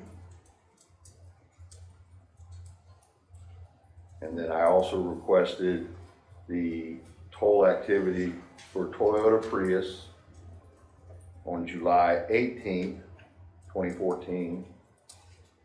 Once again in the afternoon, evening hours at the opposite end of Alligator Alley at Naples. So that would be eastbound. You're only told one direction or the other. all right. And were you asking for, I'm looking for a transponder that fits both of these profiles. It was in the window on July 16th, heading westbound, and it was also in the window on July 18th, heading eastbound. Yes. So Right. when I was asking for, is there a record of a vehicle that went through during these times, same vehicle, both at the east end and the west end, on these days? Only one vehicle doing that. And it has to be a Prius. Yes, All right, and how many transponder numbers resulted from that search? just one. Objection, hearsay. Overruled. All right, and what year was the Prius that passed through those two toll booths at those operative dates and I times? sustain the hearsay objection at this point. Okay.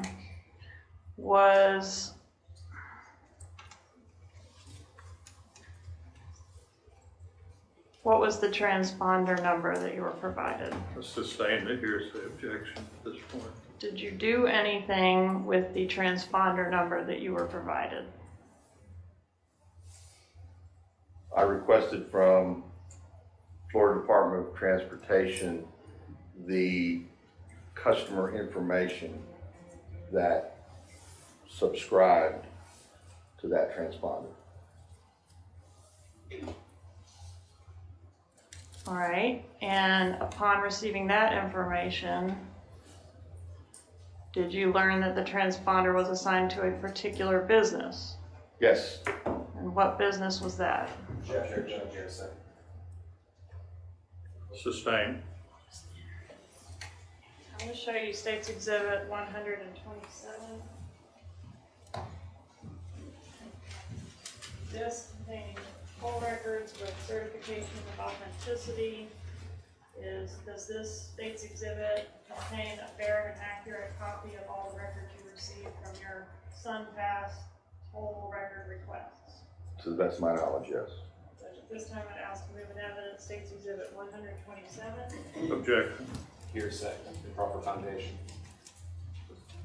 There's a certificate of authenticity. Yes, Your Honor. That objection overruled.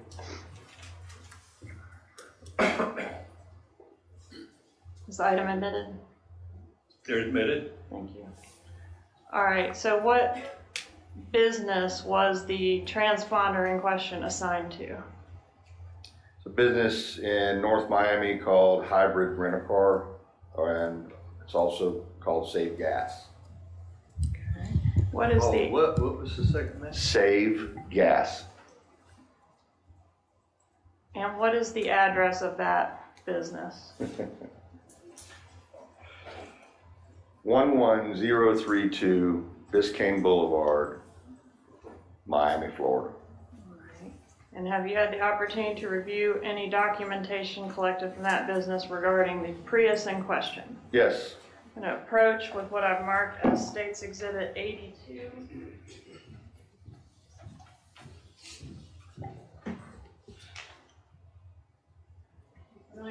exhibit? I am.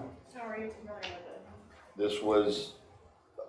This is the rental agreement for a Toyota Prius that is completed and shows the name of the renting customer as Luis Rivera. And is this a fair and accurate copy of the documentation you were provided from this business regarding the rental of this Prius? Yes, And this is the rental agreement which corresponds with the transponder number you received from the toll booth Sun Pass search. correct. Judge, at this time, I would ask to move into evidence, State's Exhibit 82. Certificate of authenticity. Yes. I beg your pardon? Yes, sir. All right. Either side, which object? Objection, hearsay, lack of business record, foundation. Overruled. Can be admitted. I have the projector, please.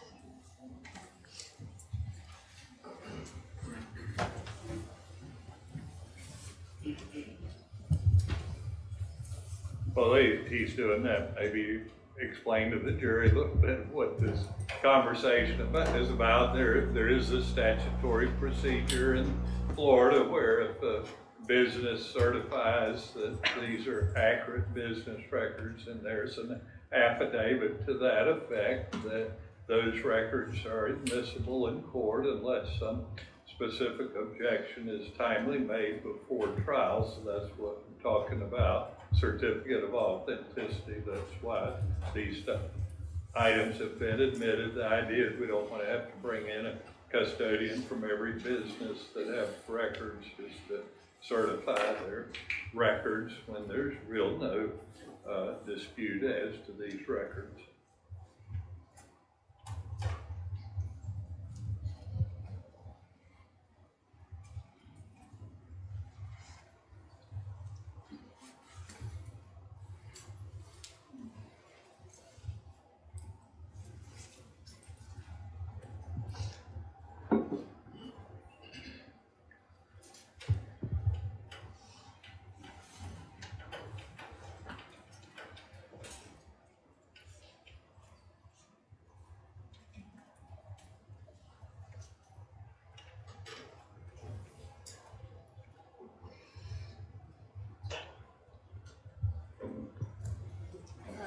The other monitors are okay? Yes.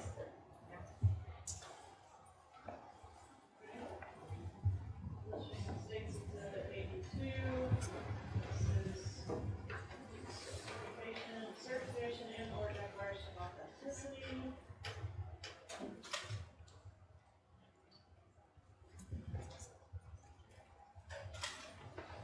Mention the person that rented the vehicle was who? Luis Rivera. What address is Luis Rivera list? The document shows Luis Rivera's address is 1805 Normandy Drive, number 3, Miami Beach, Florida. And this is the phone number that is listed for Mr. Rivera? Yes, phone number is below, 305-570-8153. And what about this number up here, listed as brother? That was put at the top of the rental contract. It indicates word brother. Below that is a phone number 786-372-5986. Right, and now are you able to tell us what year the Prius was that is associated with both the transponder in question and then relates to this rental agreement? Right. The year indicated is a 2008, and that is correct by the state highway, Department of Highway Safety and Motor Vehicle registration for that business that was obtained through the transponder and this contract. All right, is that year of the vehicle consistent with what law enforcement suspected based on the surveillance images that Yes. All right, and what else do we know from this about the rental of this vehicle? When was it rented? Was checked out or rented on the 15th of July, 2014. And it was due back, according to this, on the 17th of July. How was it paid for? Cash.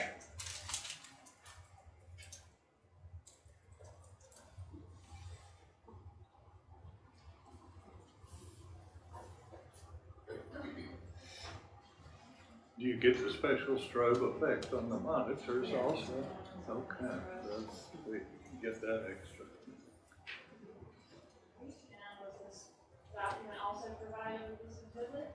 Yes, the rental agency made a copy of the renter's driver's license. Louis Rivera? Yes, And that same address is present on the driver's license? correct.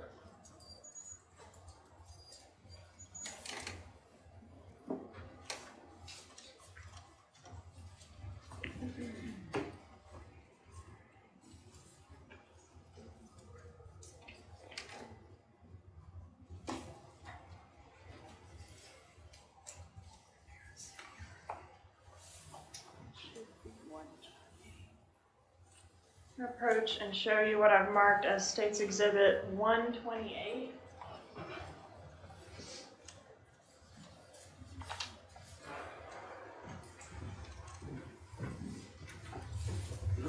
You recognize State's 128?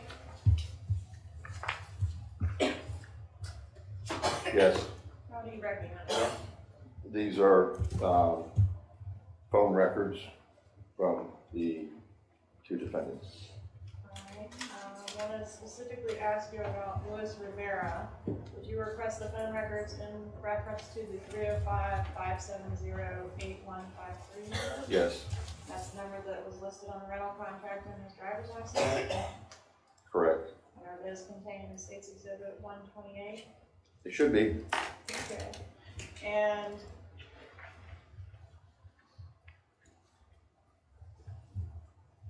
the phone number that's listed as brother on the rental agreement, 786-372-5986. Did you do any additional work in reference or request any records in reference to that number? Yes, we obtained records and were able to identify the user of that number. Approach with State's Exhibit 129.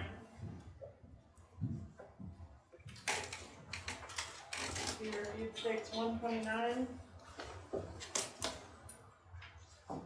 Yes, A fair and accurate copy of the records you received in reference to that 5986 number that was listed on the rental agreement as brother. yes, Okay. And were you able to identify the user of the phone number listed as brother? yes. How were you able to do that? The phone number that shows that the brother, that's indicated as brother on the rental contract, was determined through research on Facebook and other means that it was. Judge, I'm gonna object. This is hearsay or Sustained. Showing you what I've marked as State's Exhibit 130. You recognize State's 130? Yes, How do you recognize that exhibit? this is, should be information from a Facebook account. What Facebook account? Tuto Dade. Objection, hearsay. Overruled. Does the disc in State's Exhibit 130 contain a business record affidavit of authenticity for the Facebook of Tuto Dade? My understanding is it does. It has certification written on it. Right. And what is contained on that disc? Images and dialogue on that Facebook page. Right. Who's Tuto Dade? Spell that if you want. Spell that. What is it? T-U-T. T-U-T-O space D-A-D-E.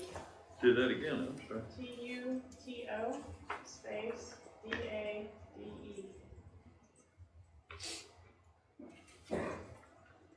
Okay. Who is Tudo Dade? Objection, Judge, calls for speculation. Well, there's no predicate for us sustaining the objection. And you mentioned that you used the Facebook records. You used Facebook records to verify who the number is that belongs to the 5986 number on that rental contract that's listed as brother. Correct. And when you used the Facebook records to verify that, did you use the Facebook records contained in State's Exhibit 130? Yes, And was that phone number associated with the rental car contract listed as brother, ending in 5986, the phone number associated with the Facebook account on State's Exhibit 130? yes. And who's pictured as the owner? I've sustained a hearsay objection to that, Ms. Kappelman. If you want to put these things in evidence, let's put them in evidence so we can talk about them. Otherwise, it's hearsay.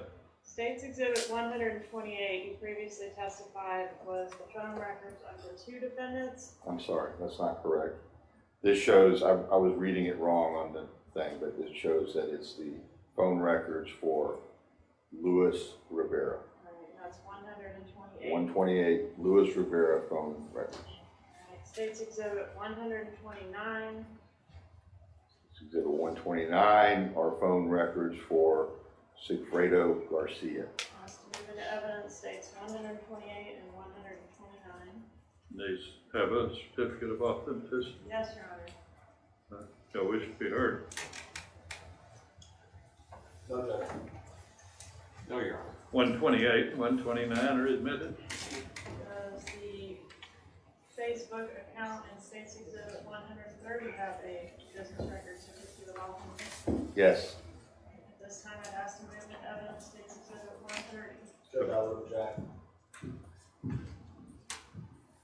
Is there a certificate of authenticity on this? I believe the witness said there Yes. was. Yes, Your Honor. Right. If I may make that. We'll go sidebar. Yes, sir.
So I sustain the objection as to State's Exhibit 130. However, I admit State's Exhibit 76 and 77, subject to objection from Garcia.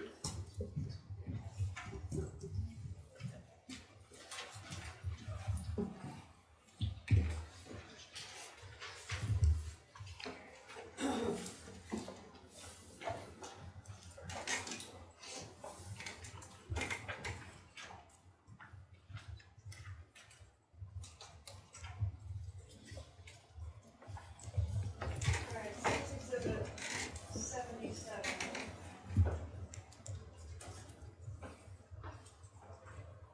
Is this part of the return that you got from Facebook in reference to your subpoena for today's Facebook? Your Honor, can I put this monitor up here in front of me? Okay.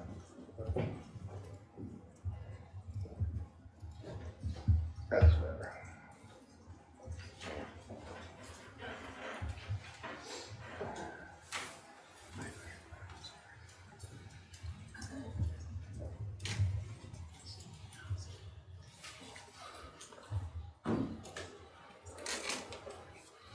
I don't believe Answer it. the question.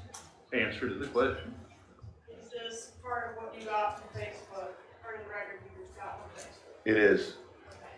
And is the phone number listed as brother on the rental agreement for the Prius shown on this document? It is. Right there at the bottom of, of course, his phone number is underneath current city. Okay.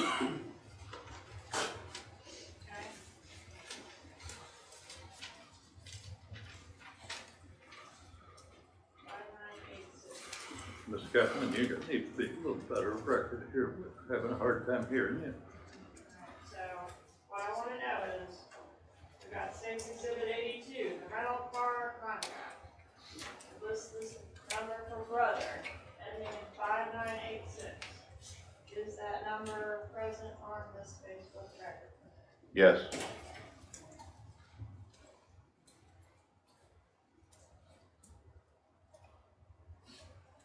It's listed as the phone number for the owner of this Facebook account, correct? Correct.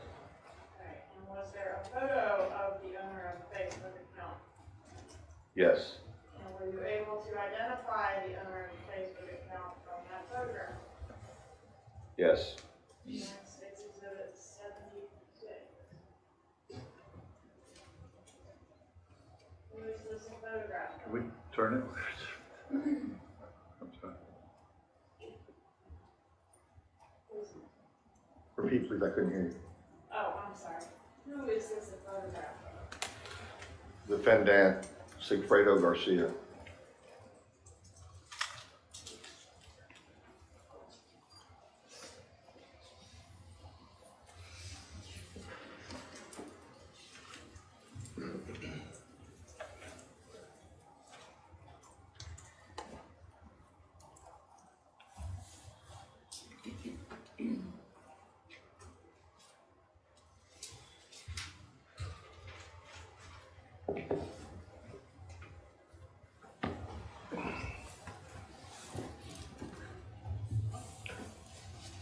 Approach and show you what I've marked as State's Exhibit. You want to put the monitor down? Kind of hiding it, you're not able to see him with that up. This is Exhibit 78. You recognize State's 78? Yes, I do. How do you recognize that exhibit? This was obtained during the investigation. It's a pawn shop receipt from Miami, Florida. And does the exhibit contain a business record affidavit of authenticity for the pawn shop ticket? It does. And does the pawn shop ticket contain the name of who it is that's pawning an item? It does. Who is that? Sigfredo Garcia. Objection, Judge. Your legal objection. It's hearsay. Overruled. Is there a phone number associated with Mr. Garcia present on the call ticket? Just yes or no? Yes. All right, Judge, at this time, I would ask to move into evidence, State's Exhibit 78. I thought that's what you'd already done, but anyway, wish to be heard. No, Judge. No, Your Honor. It'll be admitted. What is the phone number associated with Mr. Garcia on the pawn shop ticket? 786-372-5986. All right, and when was this document created? When was the item filed?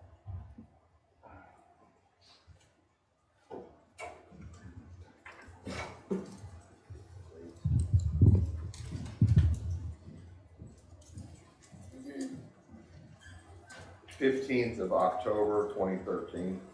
All right.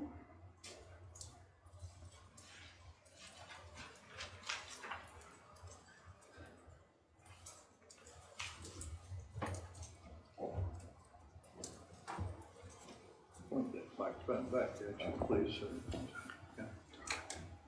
Did either Luis Rivera, the renter on the Rios contract, or Sigfredo Garcia, the man listed as brother on the contract, did either of them have any connection to Dan Markel? No, we could find. Objection, Judge, calls for speculation. Sustained. All right. Did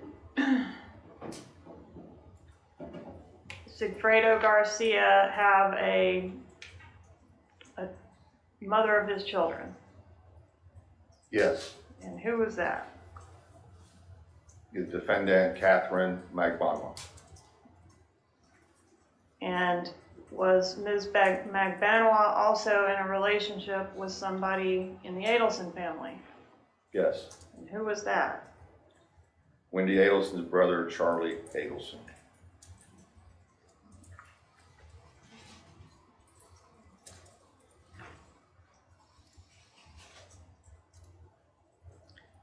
Did you also request phone records from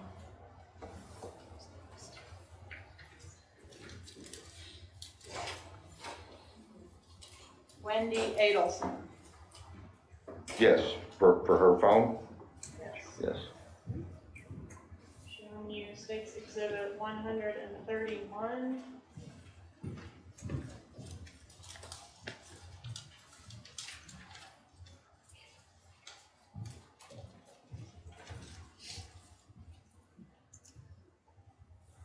Is that a fair and accurate copy of the information you received in response to your request for Wendi Adelson's cell phone information?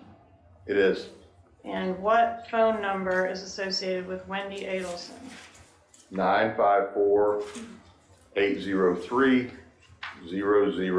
954-803-0079.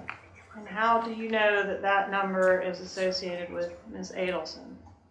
She provided it, and she allowed her phone to be downloaded.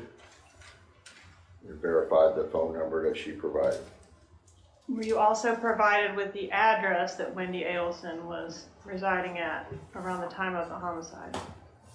Yes, What address was that? 3303 Aqua Ridge Drive.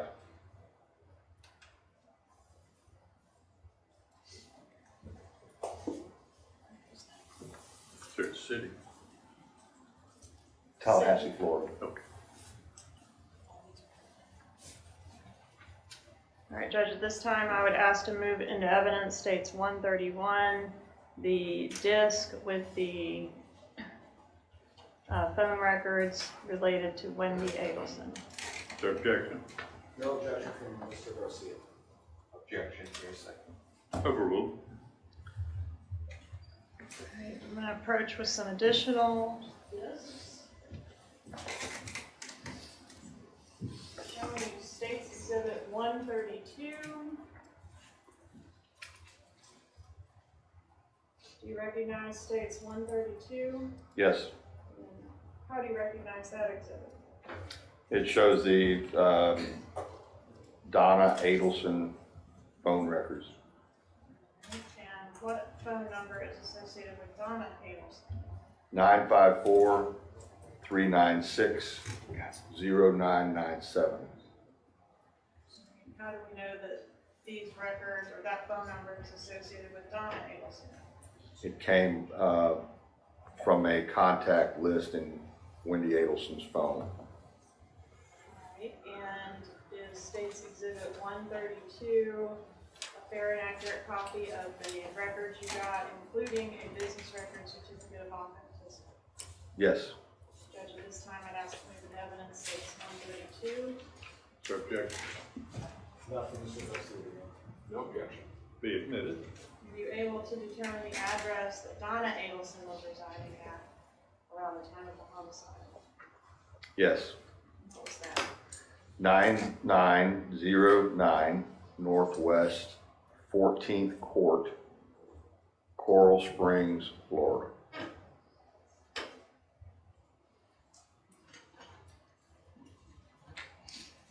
And is she married? Yes. What does her husband's name? Harvey Adelson. Showing you State's Exhibit 134. Do you recognize this exhibit? Yes. How do you recognize it? These are phone records for Harvey Adelson's cellular phone. And does that exhibit contain a fair and accurate copy of Harvey Adelson's phone number along with a certificate of authenticity? Yes. Judge, I'd ask to move into evidence State's 134. Objection. None from Mr. Garcia. No objection. Be admitted. And is this phone number registered in Mr. Harvey Adelson's name? Yes. Was Mr. Adelson, or at the time of the homicide, was Mr. Harvey Adelson residing at the same residence with Donna Adelson who previously named? Yes. Show you State's Exhibit 133. Do you recognize 133? Yes. How do you recognize it? These are phone records for Wendi Adelson's brother, Charlie Adelson's cellular phone. And what is the number associated with Charlie Adelson? 954-254-9223. Does this disc contain a fair and accurate copy of all of Mr. Adelson's records in response to your subpoena, as well as a certificate of authenticity? Yes. Judge, at this time, I'd ask to move the evidence State's 133. Any objection? Not from Mr. Garcia.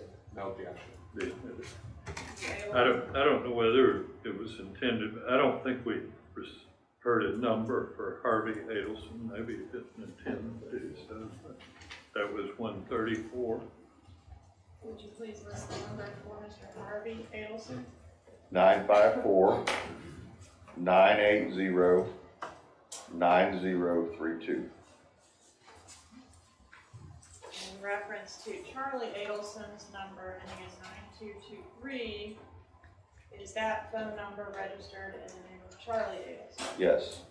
And is that phone number in Wendy's contact information with Charlie with the contact photo? Yes.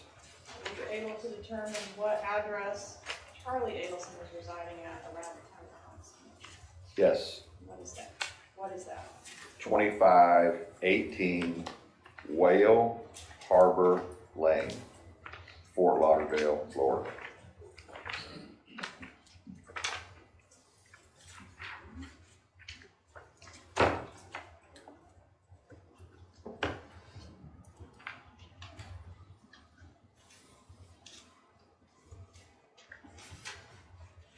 Next, want to show you State's Exhibit 135. Do you recognize State's 135? Yes. How do you recognize it? These are phone records for the cell phone of Katherine Magbanua. What phone number are those records associated with? 786-564-1312. And does that disc contain a fair and accurate copy of the records for Ms. Magbanua provided pursuant to your request and subpoena in as well as a certificate of authenticity. It does. All right, Judge, at this time I'd ask to move the evidence states 135. Any objection? None for Mr. Garcia. No objection. Be admitted.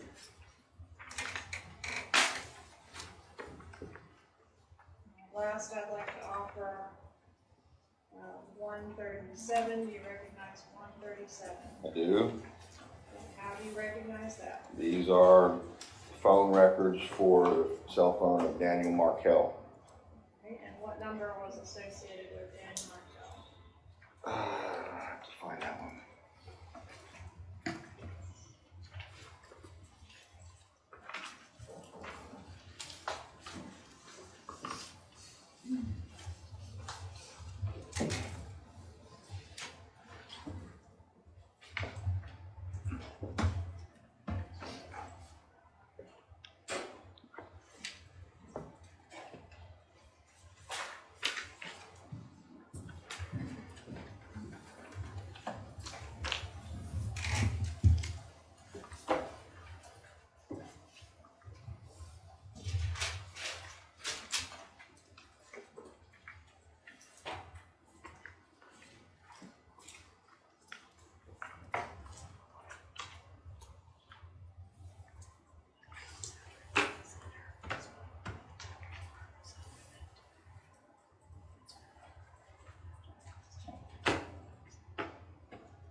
I don't have his phone number available. I know it's a 202 area code and ends in 8200.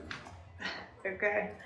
If I said it, would you be able to say yes or no? Yes, I'll be able to say yes or no. All right, 202-276-8200. Yes. All right, Judge, at this time, I would ask to move into evidence states 137, which does contain a certificate of authenticity. Objection. I apologize, Judge. I couldn't hear whose phone number this is. Dan Markel. No objection. No objection. Be admitted. You may.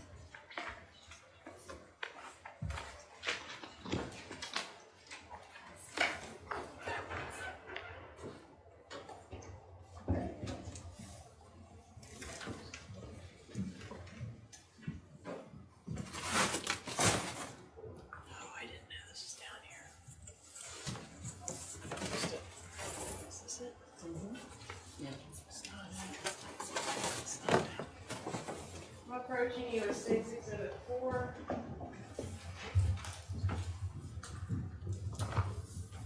Do you recognize States 4? I do.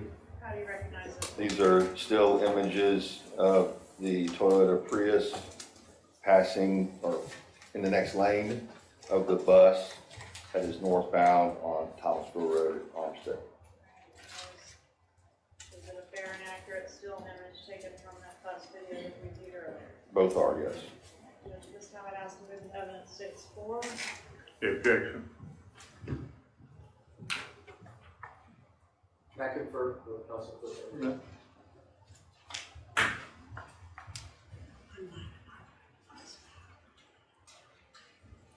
Judge, I believe since they entered into evidence the video, that would be cumulative. The best evidence is the video. Magbanua. No objection, Your Honor. Right? It'll be admitted. May I publish? You may.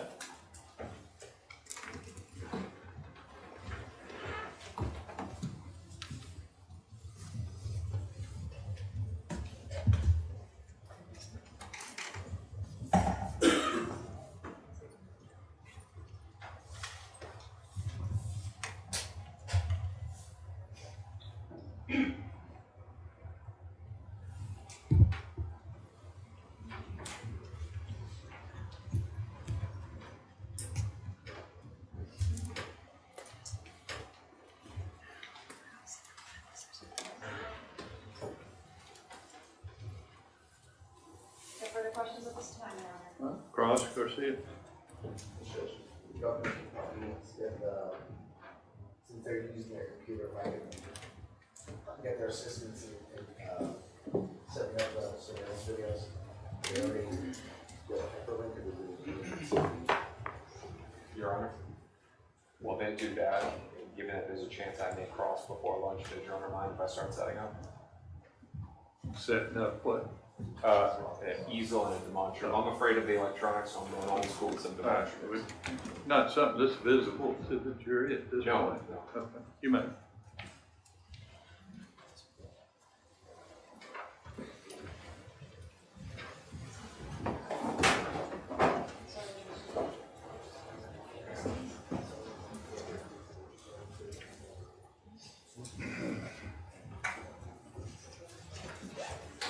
Precluded me from the information saying that he was going to add new information and change his testimony with regards, or provide an answer to the hypothetical, to the trajectory issue. And so, if he would have called us and put us on notice, then we would have obviously explored through our own specialized expert whether or not, getting a firearm expert and having him analyze the evidence that is tangible and usable in this case, whether or not Investigator Xiao's assessment is accurate or not. And because we weren't given that opportunity, and because of the short time crunch and all the other factors that go in to a death penalty case, because as everybody here knows, only one side of the defense table is under the auspice of the death penalty, we were not able to do so. Mr. DeCosta? No position, Your Honor. And what remedy are you seeking, Mr. Zankin? I think that Investigator Yao should be able to testify in accordance with what was in his deposition. This novel suggestion or opinion that he's going to be giving should be excluded because we haven't had an opportunity to provide an alternate theory to a jury. The trajectory is a huge issue in this case. As you can see, he is gearing towards making an assessment that the purported shooter, that the shooter in this case was at least 6 feet tall, or around 6 feet tall. My client fits that description, whereas in Luis Rivera is substantially shorter, and the inference that he would give would suggest that if there was if there were two people that were involved in this shooting, and one was around the height of my client, and one was around the height of Luis Rivera, that my client is in fact the shooter. How many depositions have you taken, Mr. Zankin? In this case? Yes. One. All right, thank you, sir. I'm going to deny the request to exclude the testimony. There's been a technical discovery violation. I find it's not a willful violation. The prosecutor asked the investigator to call the attorney. Understandably, he called the attorney who deposed him. I don't know, what the discussion was between the prosecutor and Mr. Yao, whether he was asked to call both attorneys or just the one who deposed him. It doesn't seem shocking to me that he called the one who deposed him and had posed the question to him. The prosecution should have updated their discovery. It did not do so, so there is a technical discovery violation.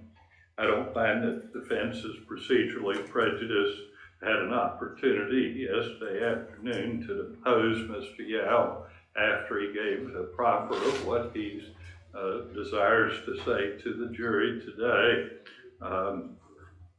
Garcia had not deposed him before, hadn't reviewed the prior deposition, hadn't deposed any of the other experts that said there's been one deposition taken. I don't find there's any procedural prejudice. Anything else as Mr. Yao's testimony? I guess, Judge, at this point we'd be requesting a docket hearing with regards to Investigator Yao's additional testimony. And have you filed a motion to that effect?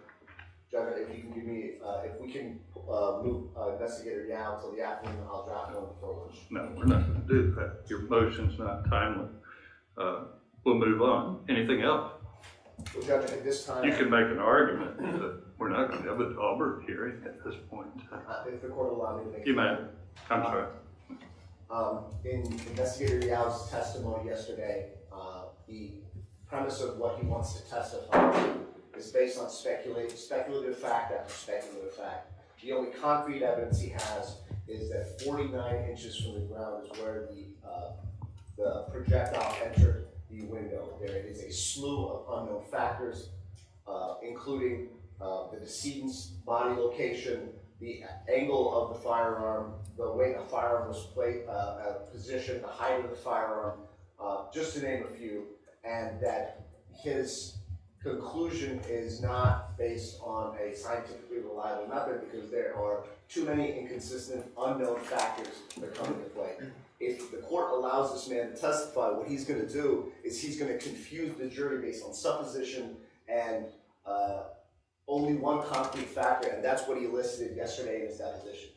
That he would take into account a slew of unknowns to make the assessment that the governments are trying to elicit. Based on the one factor that he knows, which is the fact that the bullet wound, the entry position of the projectile into the driver's seat window of the Honda Accord was 49 inches, then the only scientific conclusion that he can come to is that the shooter is between 5 feet and 6 feet tall.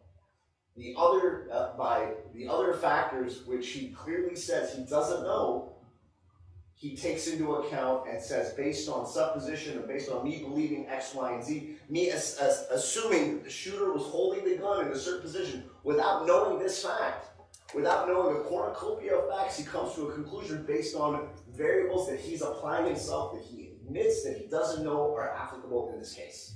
And so any information that this investigator will give, who's already been qualified as an expert, will materially mislead this jury. Okay. Mr. Takashi, you wish to be heard? Not on this issue, it's on a different Okay, discussion. let's finish this first. Ms. Kappelman, you want to respond? Judge, the science and methodology involved in assessing the path of a bullet between two fixed points is well established. There's nothing new or novel about the science or methodology or how it was applied in Mr. Yao's opinion. It's just that you have to make a couple of assumptions in order for this opinion to be his opinion. And he's going to make that very clear to the jury, and it's fair game for cross-examination. Shooter has to be assuming a normal shooting stance, and the victim has to be seated normally in the vehicle. And there's, at the deposition, it was thoroughly explored, what if? If all these variables were different, then his answer would change. So I don't think that's, attributable to any type of new or novel science. Mr. Sangood? Well, Judge, very briefly, Judge, just one factor that I'm going to put into, the investigator Yao was talking about having a position where he assumes the firearm is at shoulder length. And he says that because that's how you're trained to shoot a firearm. He also went in to say that he doesn't know if the shooter was shooting, and his own words were gangster style. Our position is that Luis Rivera is a gang member and potentially shoots gangster style. So there's a slew of factors that even if the court allows me to cross-examine this witness, his opinion is going to taint the jury because he's been qualified as a witness and he's going to be providing information on a slew of unknown factors. I'm going to overrule the objection that the methodology in science is not anything novel. The basic explanation is not particularly confusing. It's based on very understandable thoughts of bullets basically moving in straight lines. Experts testify frequently based upon a hypothetical set of facts. That's essentially what we're doing. The variables are also not particularly confusing and can be easily brought out on cross-examination. So I don't see any potential for confusion to the jury. I'll overrule the objection. You got another issue, Mr. DeCosta? Yes, Your Honor, this is something that came up at 8:27 this morning. As Your Honor knows, for 3 years we've investigated this case, done a whole bunch of work on it. At 8:27 this morning, the State Attorney's Office listed Luis Rivera's attorneys, David Collins and Chuck Collins, as witnesses. As Your Honor knows, we swore a jury on Wednesday. We don't have time to now be taking depositions of witnesses. I do believe that this is a discovery violation. We have not received anything from the State Attorney's Office saying that there was a recent change in testimony of Luis Rivera. I believe that this is just a late decision by the State Attorney's Office trying to put together their case, but unfortunately it came too late. Ms. Katherine? Your Honor, the case law that we have on this issue, we have 17 South 3rd 766. It's a 4th District Court of Appeals case. Trial court did not abuse its discretion in excluding exculpatory testimony of defense witness who was not disclosed as a witness until after jury selection. Ms. Katherine, respond. Judge, in the defense's opening, they indicated that the attorneys for Mr. Rivera were engaged in some misconduct with the prosecution during the proffer of Mr. Rivera, in that information was spoon-fed to Mr. Rivera. It was alleged that Mr. Rivera's initial statement did not include Ms. Magbanua. That is not correct.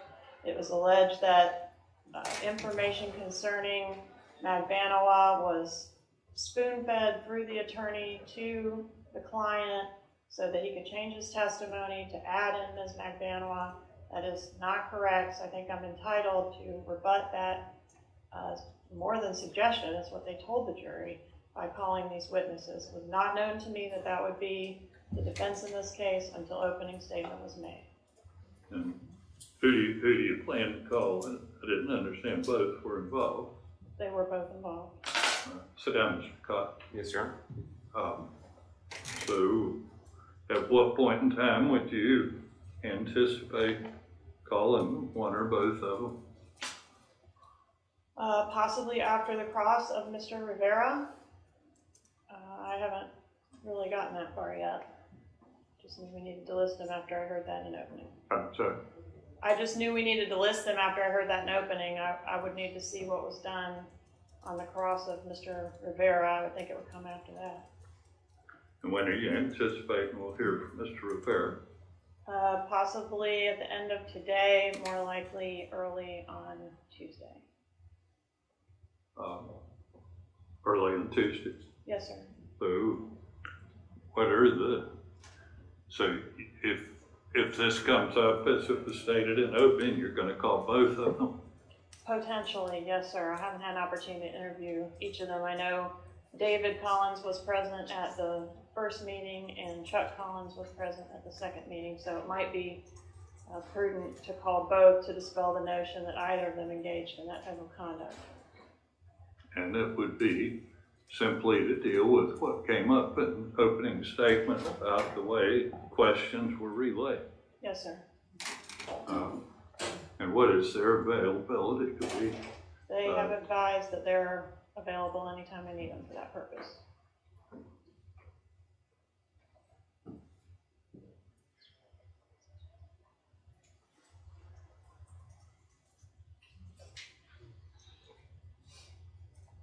Well, it would seem like be appropriate to have them deposed before we hear from Mr. Rivera, in case that would seem to give the defense more opportunity to know where they're going with Mr. Rivera. Yes, sir. My thoughts then would be to schedule that for Monday. I can work on that Tuesday. this morning. Whenever. The deposition could be done Monday, would be my suggestion. And then we could take it up with the court Tuesday morning. But I would not be able to put on Rivera today, so there's a potential for me to run out of witnesses again. I don't think that'll happen, but it could happen.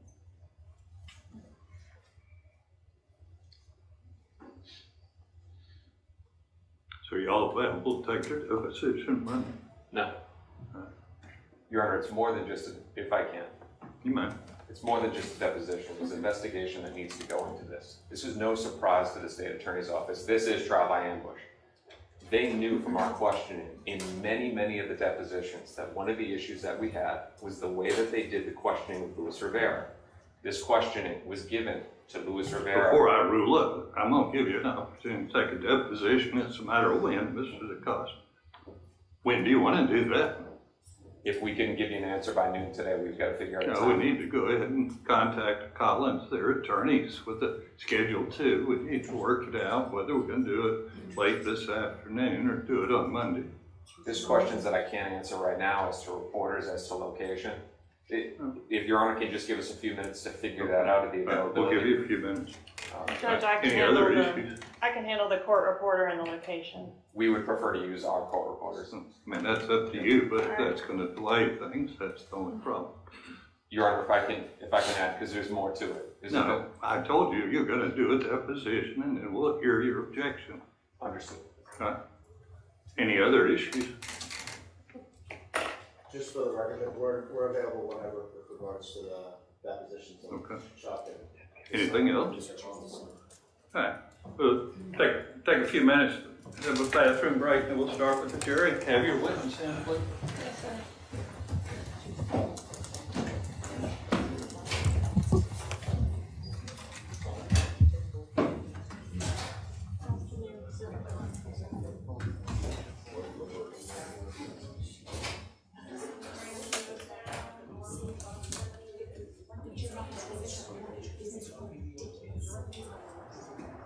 So there's some data.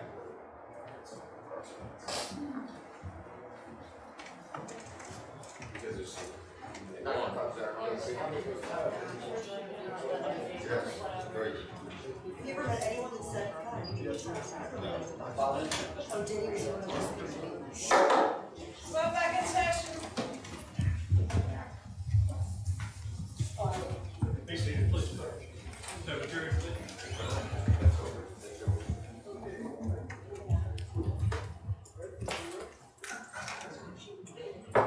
Jury's in the courtroom.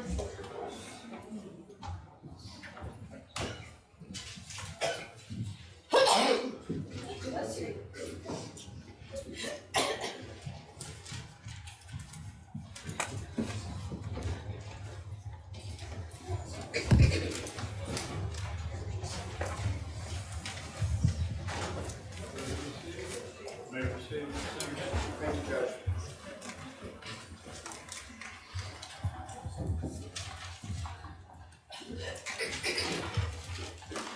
Please the court.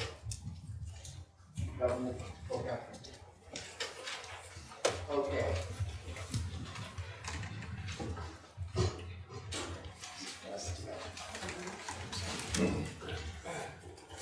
Detective, you remember the government showing you, what was listed as State's Exhibit 82, which is a copy of the hybrid auto rental center, contract?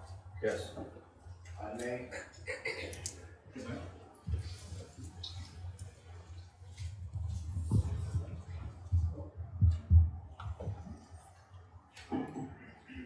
we go. Okay. Now, you'll agree with me that in the top left-hand portion where, okay, can you see that? Yes. Detective? Is it on the monitors, everybody? Okay. So, you were able to obtain this document from the actual auto rental center, correct? Yes. And in the top left-hand portion, the renter is Luis Rivera, is that correct? Yes. And he provides his home address, his date of birth, I'm sorry, not his date of birth, but his home address and his phone number on there, is that correct? Yes. Now, there's a portion for an additional driver, which suggests that if he was to rent this car and the company wanted to know if another person would be driving it, that's the portion that he would fill out. Would you agree with me? Yes, there's a place for additional driver, license number, etc. And it's blank. It is blank. Now, we've heard references made back to something written in pen that says the word brother and then a phone number that you have asserted belongs to Sigfredo Garcia, is that correct? Yes. Do you know if, well, let me ask you this way. Do you know what conversations were had between Luis Rivera and the person that was working at Hybrid Auto Center prior to this being drafted on the document? I do not. Did you attempt to inquire from the person that worked at Hybrid Auto as to what the conversation took place to elicit this information? I did not. Did you ask? I did not.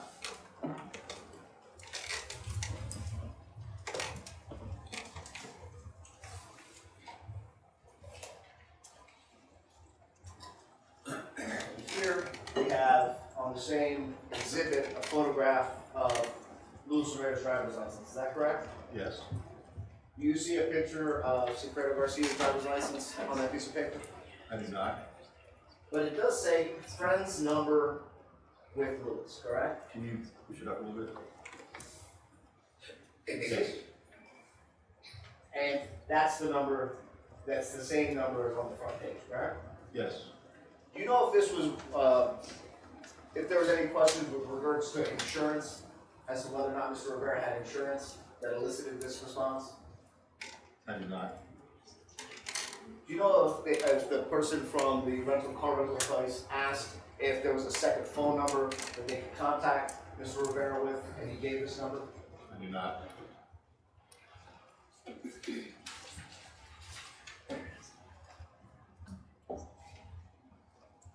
And this document indicated that they were supposed to return the vehicle on what day? July 17th.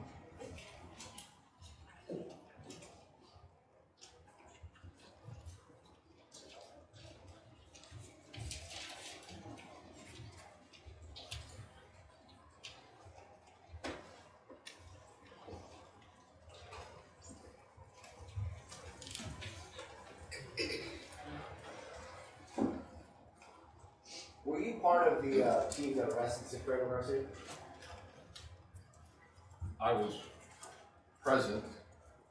I had no involvement in his actual physical arrest. When they arrested Sigfredo Garcia, he had two phones on him, correct? I don't recall two phones. You don't recall two phones? I do not. Do you know who would have impounded his phones?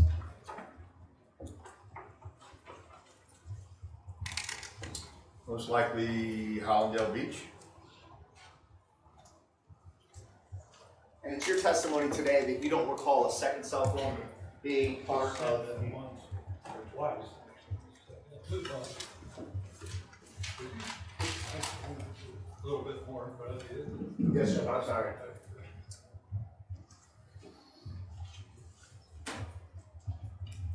Luis Rivera was already in federal custody when the arrest warrant was issued for Luis Rivera, is that correct?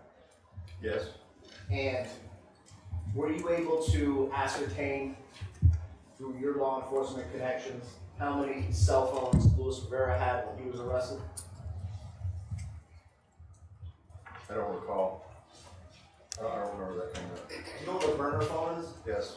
Can you describe to the members of the jury what a burner phone is? The burner phone is a secondary phone that's typically carried by people for nefarious reasons. And it's to keep their primary phone clean of any type of criminal activity. And in your experience, or in the vast amount of experience, almost 3 decades of experience that you had as a law enforcement officer, would you agree with me that people that are professional criminals, like members of gangs, carry multiple phones?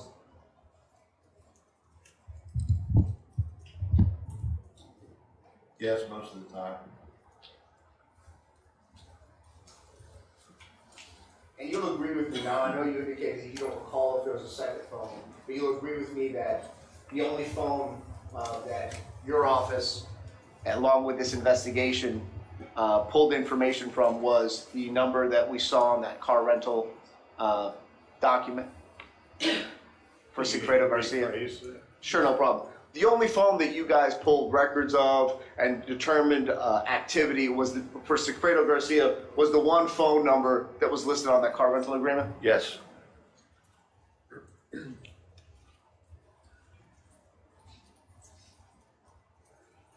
And if it comes out that there's a second phone, That's not a proper question. I can tell from the start, let's think of it. let me ask it this way. May I adjust the light on that? It's pointing right at us. Okay, sure. Let me ask it this way. If someone is known to have multiple phones in this type of investigation, would you have wanted to track both phones in your investigation? If we had knowledge of more than one phone, yes.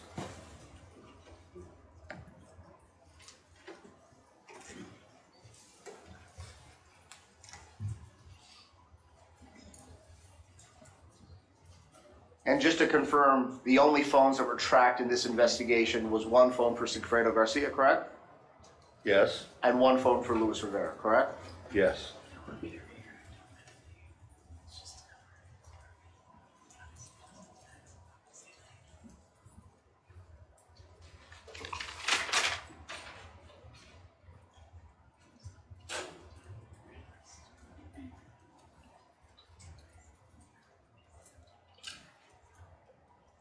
During your investigation, did you find or locate a phone call between the number associated with Sigfredo Garcia and the number associated with Harvey Adelson? What was the second name? I'm sorry. So, no problem. Did you find during your investigation any phone calls? Well, let me start it this way. You have the phone records, correct, Detective? We had them, yes. And you've done your due diligence and put yourself in a situation where you could educate these members of the jury with regards to the data on those cell phones? To an extent, The yes. best you can? Yes. And you'll agree with me that communication between Sigfredo Garcia and any member of the Adelson family would be relevant in this case? Yes. So let me ask this. From the time you started your investigation, which I would assume backtracked 6 to 8 months before the actual homicide? I don't believe it was that far back. I believe it was, as far as the phone. Yes, sir. Data, the 1st of May. 1st of May. Okay. So we got May, June, and then the homicide occurred in July, correct? Mid-July? Yes. Okay. Were you able to find any phone calls between Sigfredo Garcia and Wendi Adelson? No.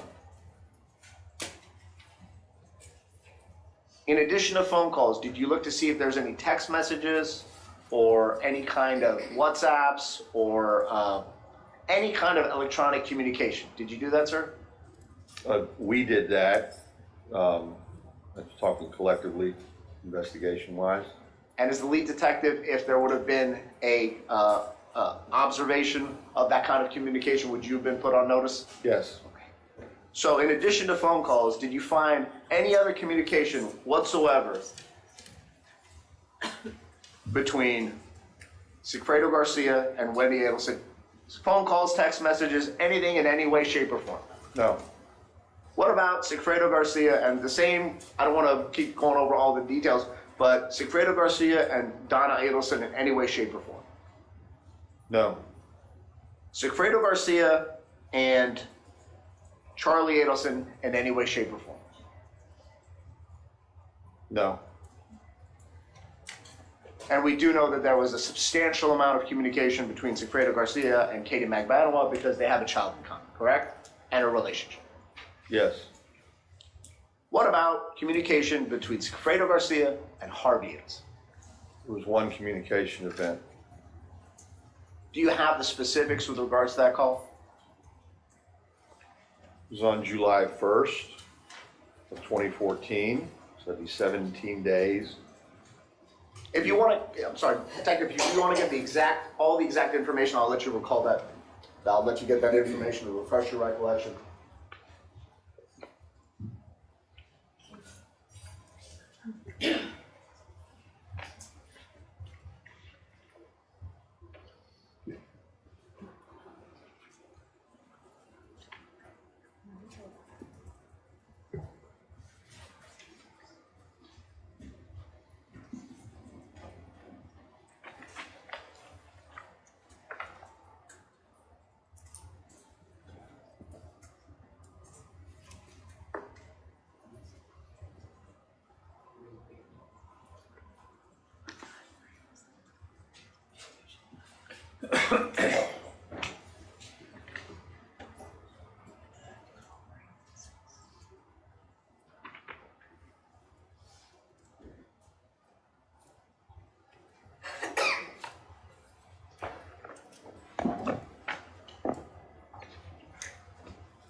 I have it.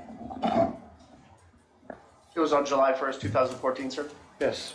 And can you tell the members of the jury what time that phone call was made?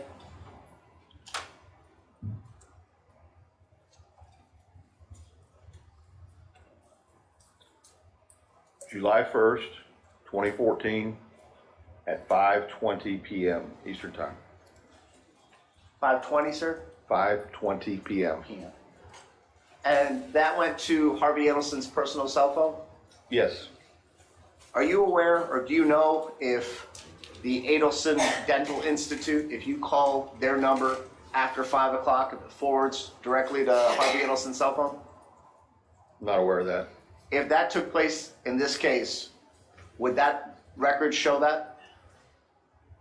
To my knowledge of phone records, it just shows the connection to this number, to his cell phone number.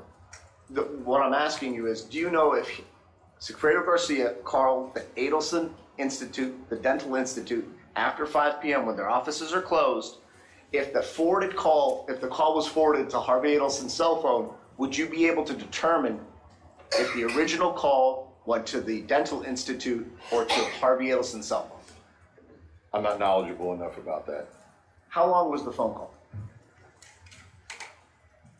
It was short duration. My understanding is that there was, the phone call went through and it most likely went to voicemail.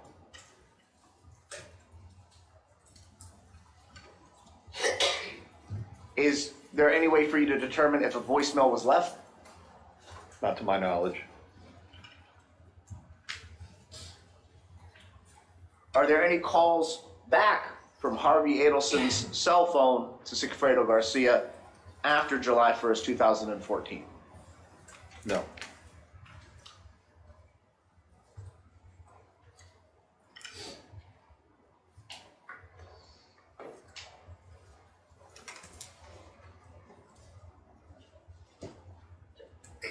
During your investigation, I know that you indicated that you attempted to talk to certain members of the Adelson family, correct? Yes. Was Harvey Adelson one of the people that you attempted to talk to?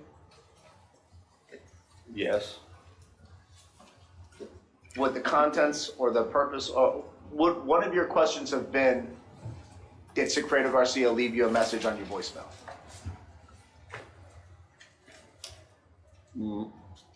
My attempt to interview Mr. and Mrs. Adelson was prior to having this knowledge.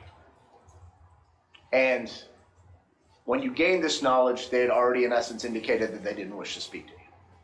They didn't indicate anything. They just never contacted me, and the next thing I know, they're on their way back to South Florida the next day. Well, that's kind of what I inferred. That I guess their actions spoke louder than words, right? Apparently.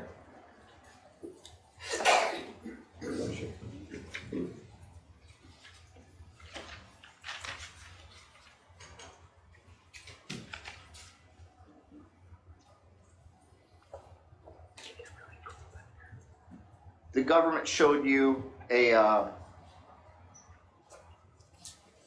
Facebook business record for two-toe date, correct? A government's exhibit 77. Okay, yes. Bless you. Does Facebook have the ability to track their mobile users, to your knowledge? I have no idea. Did you inquire if Facebook has the ability to track their users? I did not.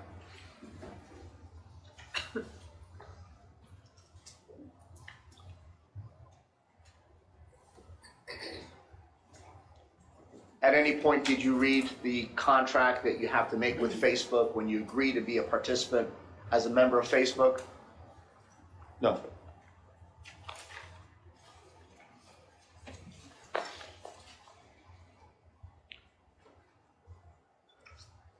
Give me 1 second, Judge.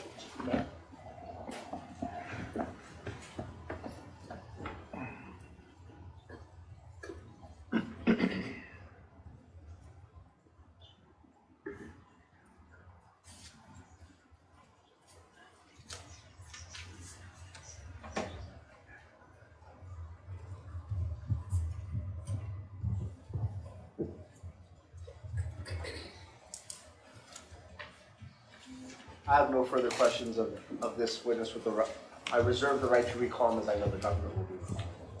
Magbanua. Thank you, Your Honor. I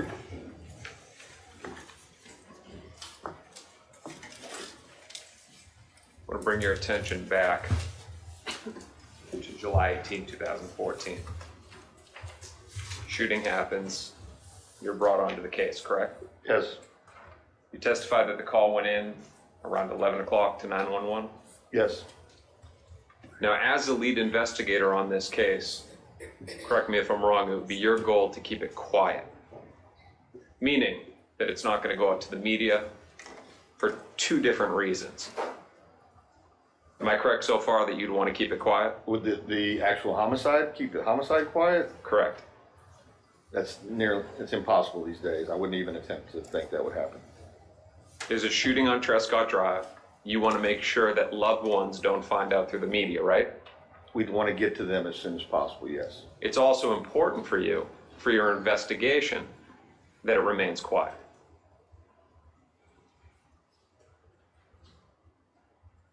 Yes.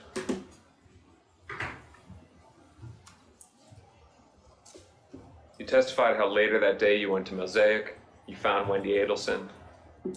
You then brought her to the station and interviewed her, right? Yes. And you were the one that informed her that Dan Markel had been shot Yes. and that he may not make it. Yes, Prior to that, that information wasn't shared with any family members or any media outlets. correct. And in fact, during that interview, she was communicating with other people. People were calling her, but nobody appeared to know anything about what had happened at the house. Yes, I'm correct on that, right? yes, And it wasn't until late afternoon, early evening, that word finally got out about what happened on Trescott Drive. Am I correct in that? I don't know when it got, I was too busy to even know, but eventually it did, yes. But it definitely wasn't around 12 o'clock, 1 o'clock, 2 o'clock that the information was widely known about the shooting on Trescott Drive. To my knowledge, no, not that early. And again, you were the lead investigator. Yes.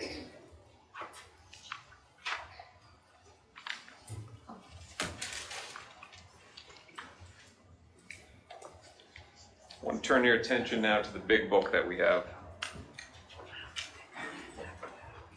Block this one, blind myself.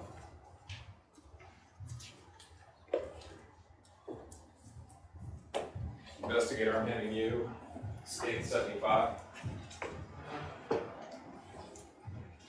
How many pages is that again? 575, if I remember correctly. Does any one of those pages talk about Katherine Magbanua being involved in a conspiracy to kill Dan Markel?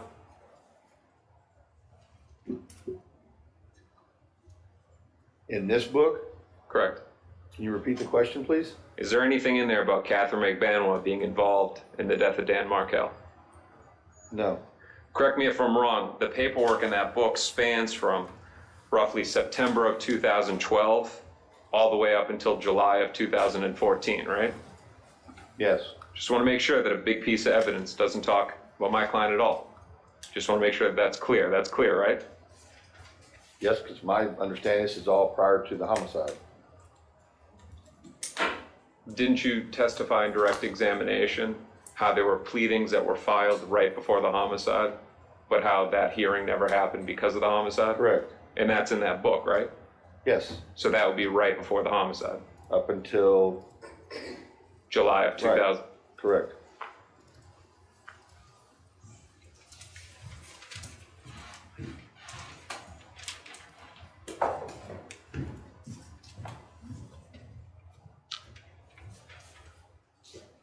We'll talk about your theory in this case.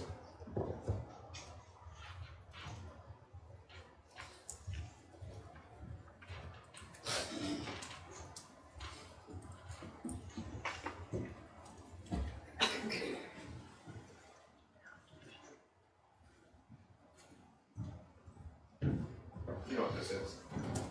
Yes, This is a diagram that was put together by the Tallahassee Police Department during the investigation, right? yes, And you know that because you're the lead investigator on the investigation. correct. And it fairly and accurate reports it's the same or substantially the same condition it was when you last saw it. It appears. I use this as demonstrative. Objection. No, sir. Investigator, if you could explain to the jury what this is. These are individual photos of parties associated in this case. Can I stand?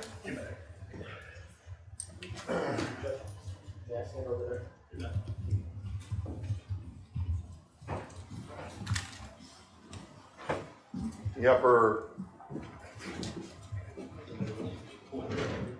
I can be your pointer, you can tell me. upper left-hand corner is a photograph of Wendi Adelson. To the right of her, the next picture over is her mother, Donna Adelson. One more over.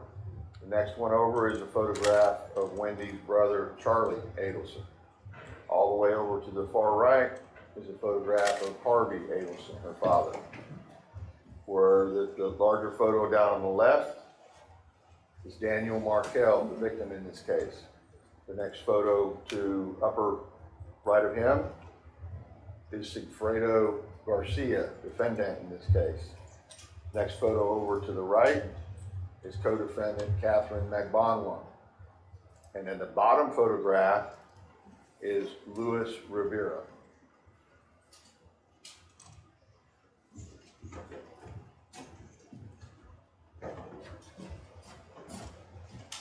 to see if I can make sense of this. You can take a seat.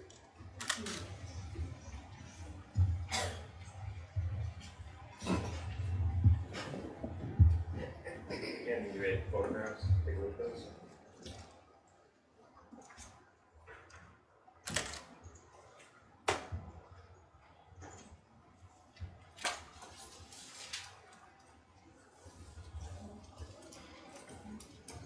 You know what those are, right? It looked like the same images that were on the board.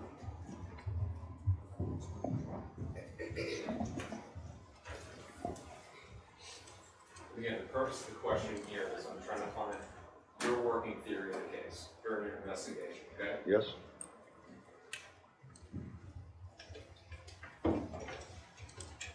Who's that? Daniel Markel. Daniel Markel was married to who? Wendi Adelson. Now, do you believe that Wendi Adelson was involved?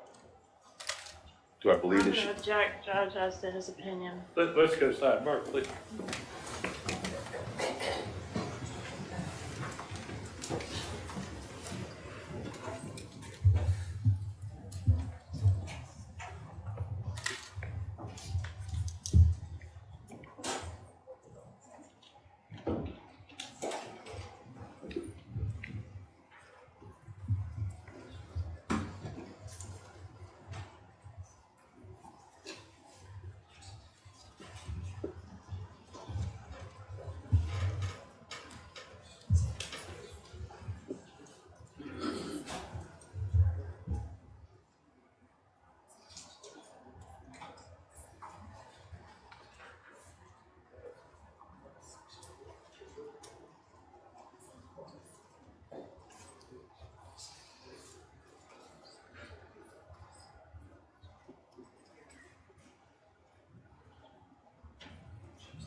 Dan Markel was married to Wendi Adelson.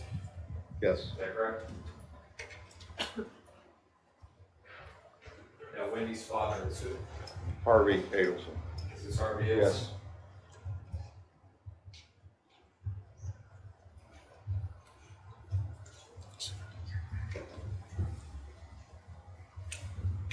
And who's Harvey married to? Donna Adelson. Can you see this from there? That is her.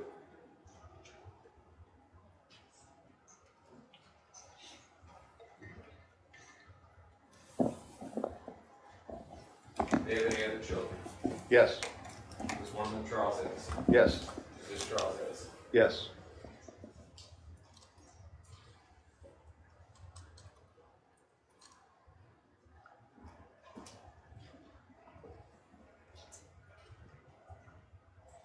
Now, your belief is that the way that Charles Adelson gets all the way around to Dan Markel is through Katherine Magbanua, right? Yes. And the connection that's made is in between Sigfredo Garcia and Charles Adelson through Katherine Magbanua, right? Yes.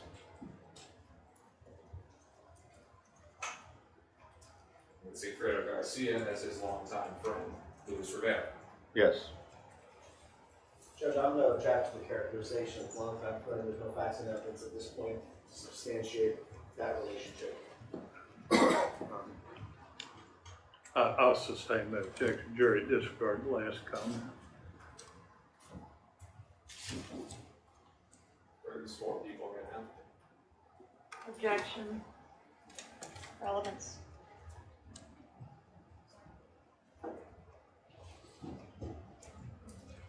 I'll sustain the objection as to where they are. Has Charles Adelson ever been arrested? Objection. Overruled. I'll ask it again. Has Charles Adelson ever been arrested in association with this case? No. What about Don Adelson? No. Harvey Adelson? No. Wendi Adelson? No. They remain free. To my knowledge. The question. Go ahead, move on. As an investigator, or when you were an investigator, would you agree with me that it was your job to objectively investigate a case Absolutely. and present all of that objective evidence over to the state attorney's office to make their decisions? Yes. And you did that in this case. Yes. Change gears, talk about police reports. It is normal for an investigator to put together reports while they're investigating a case, right? Yes. In fact, you have a stack of them in front of you. Yes. Now, you did that during this case. You drafted reports, right? Yes. Comprehensive reports. Yes. In fact, around September of 2014, you did about a 31-page report.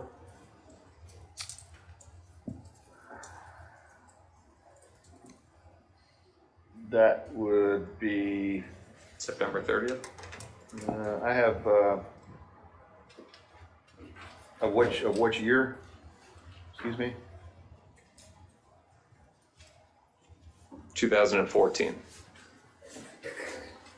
Let me withdraw the previous question and ask you this one. Did you draft a report in September of 2014? No. One brief moment.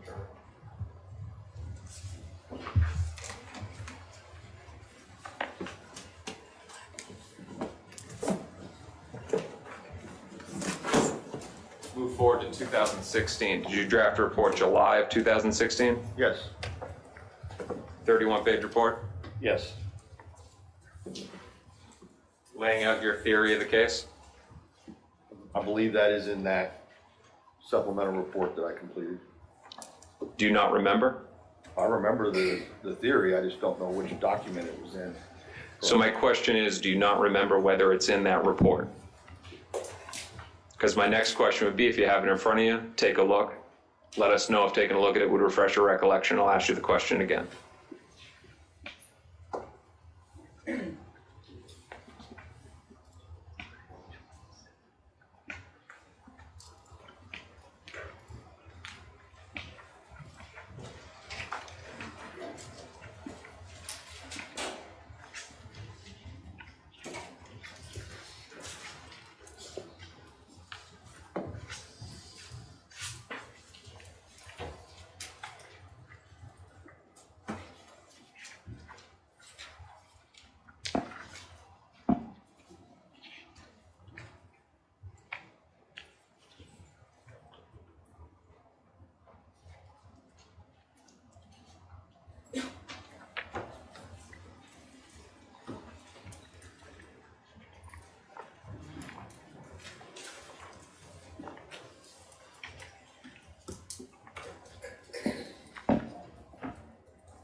I don't see it in that particular report, but if you're inquiring about the theory of the murder, I do have a document in front of me that shows that. Yes. I'm talking about the report that you have from July 12, 2016. Is Katherine Magbanua mentioned in that 31-page report multiple times?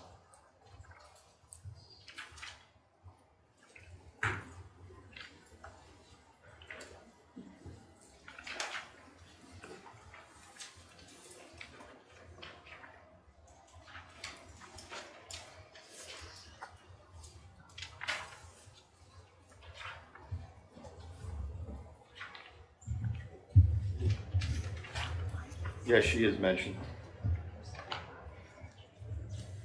As being the conduit between the Adelson family and Sigfredo and Luis Rivera, right? I don't see that particular statement in this report, but it has been mentioned before. I just don't know which document it's in. Fair enough. So in other reports and PC affidavits, which, Sure. correct me if I'm wrong, are probable cause affidavits, Correct. that it's explained in there that the Tallahassee Police Department's view was that Katherine Magbanua was and this is a conduit. Sure. Now, as an investigator, you know that these reports are then sent over to the state attorney's office, and should anybody be arrested, are given over to the defense as discovery, right? Yes.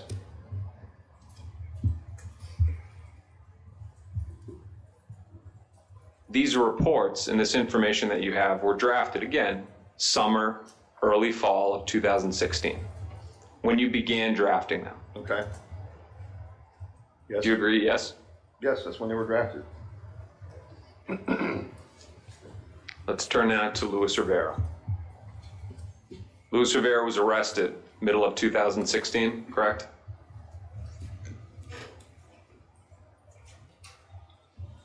Yes. He was looking at the death penalty. I'm not familiar with that part of it. You had no idea whether he was looking at the death penalty or not? No idea. He was arrested for first-degree murder. Yes. You've dealt with murder cases before. Yes. You know that first-degree murder carries with it the potential of the death penalty. Potential, yes. Would it surprise you to learn? Withdrawn. Withdrawn. Great question. Mr. Rivera eventually cooperates, right? Yes. On September 30th of 2016, yourself, somebody from the Federal Bureau of Investigation, and others sit down with Luis Rivera and get his testimony, right? Yes. The following day, I'm forgetting if there's 31 days in September, but on October 1st, which I think is the following day, Miss Magbanua is arrested. Yes.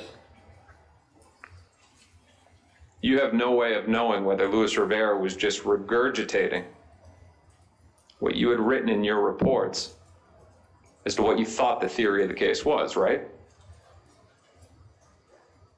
I have no way of knowing what he had access to at that point. You had written a report, right? Yes. You know that those reports are handed over in discovery, right? Yes. No way for you to know whether he's telling the truth or not. No. Speaking of his words, on October 4th, a few days later, so again, you meet with him on September 30th. The following day, Miss Magbanua was arrested. And then on October 4th, you sit down with him again. It's yourself, Special Agent Patrick Sanford of the Federal Bureau of Investigation, and others sit down with him and his attorney at the Jefferson County Jail. Is that right?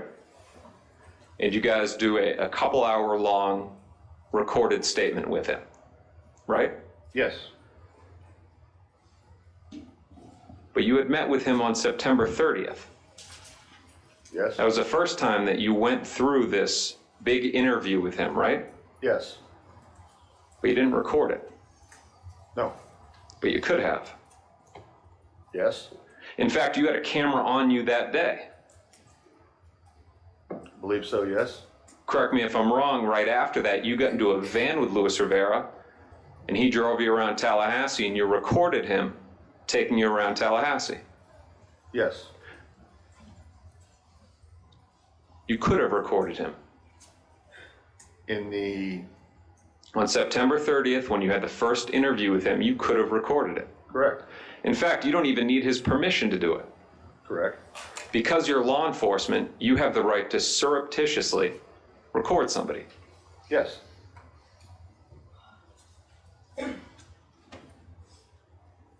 We have no way here in this courtroom today to view Luis Rivera's words on September 30th and point out the inconsistencies with his other statements, do we?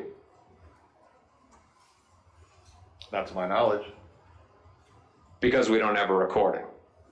I documented a report, but no, there is no recording of the first interview with him on September 30th. You didn't take it down like a court reporter here, did you?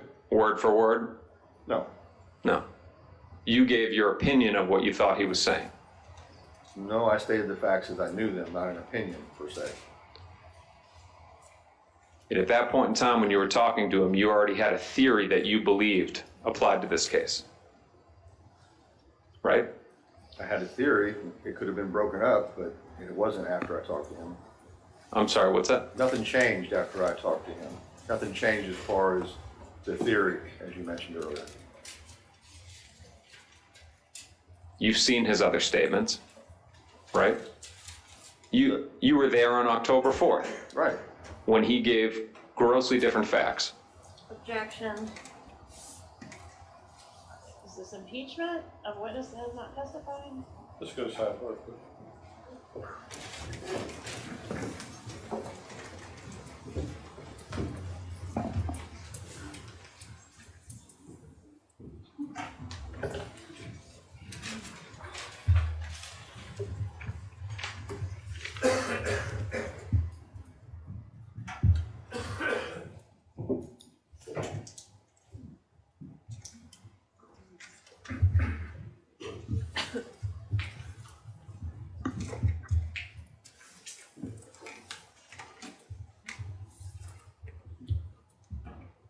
October 1st. Yourself and Special Agent Patrick Sanford go to South Florida, right? Yes. You're there to arrest Miss Magbanua, Yes. but you're not alone, right? No. Yourself and about 10 to 15 other law enforcement went to go arrest her, right? I don't recall the number. They were already there when we got there. Sanford and I were riding together in the same car. Would it refresh your recollection to take a look at your deposition to know how many people were present for her arrest? I don't know how many people were present. Would it refresh your recollection to take a look at your depo?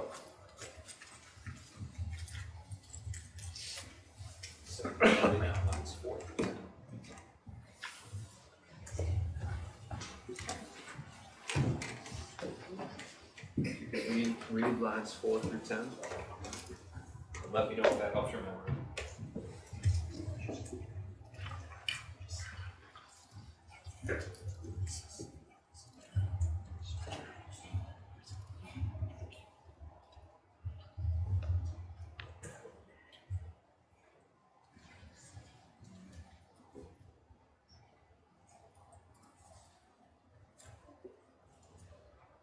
Okay? That help your memory? Yes? 10 to 15? Yes?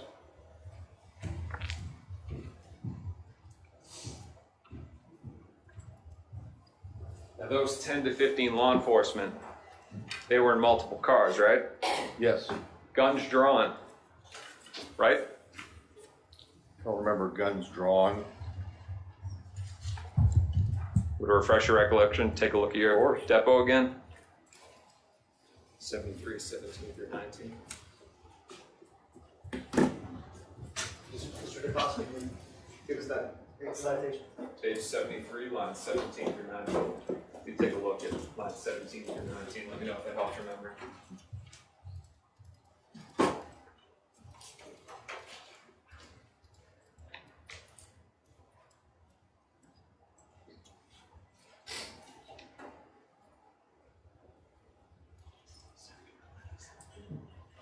Okay? That help your memory? Yes.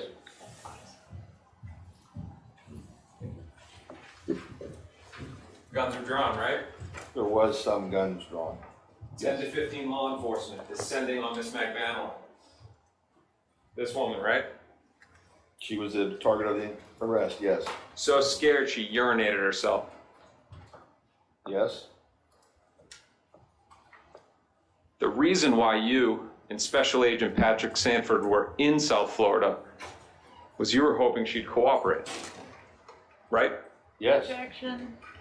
Overruled, it's not a timely objection. You were hoping she'd cooperate. I'll Asked and I'll answered. sustain the objection. If she were to have cooperated, I sustain the objection. Your Honor, we can go sidebar? We don't need to go sidebar, move on.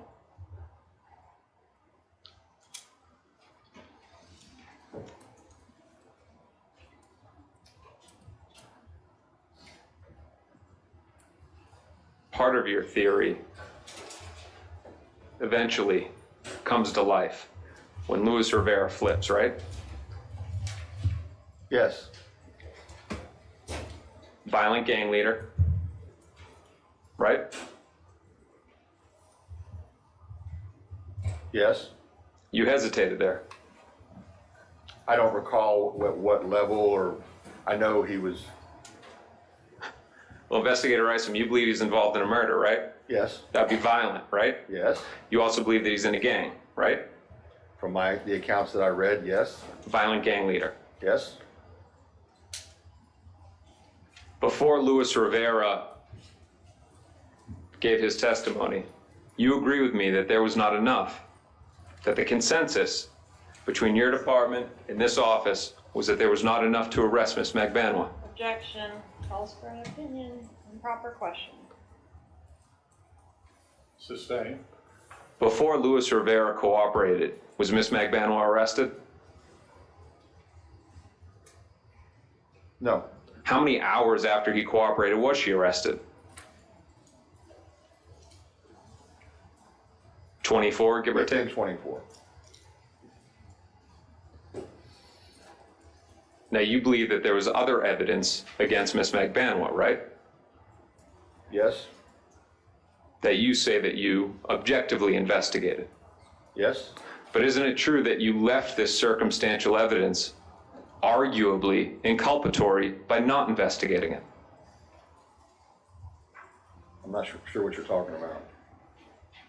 During the course of your investigation, you go to a medical office in South Florida in the hopes of getting medical records for Ms. Magbanua, right?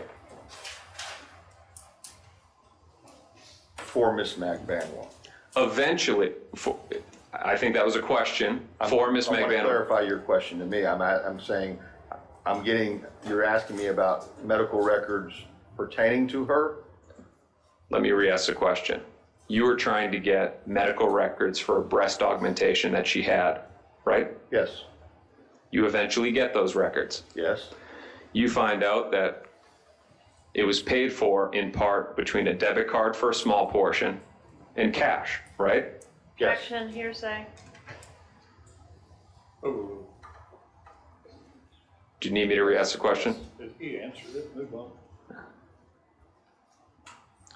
No evidence that it ties to anybody else in your theory, right?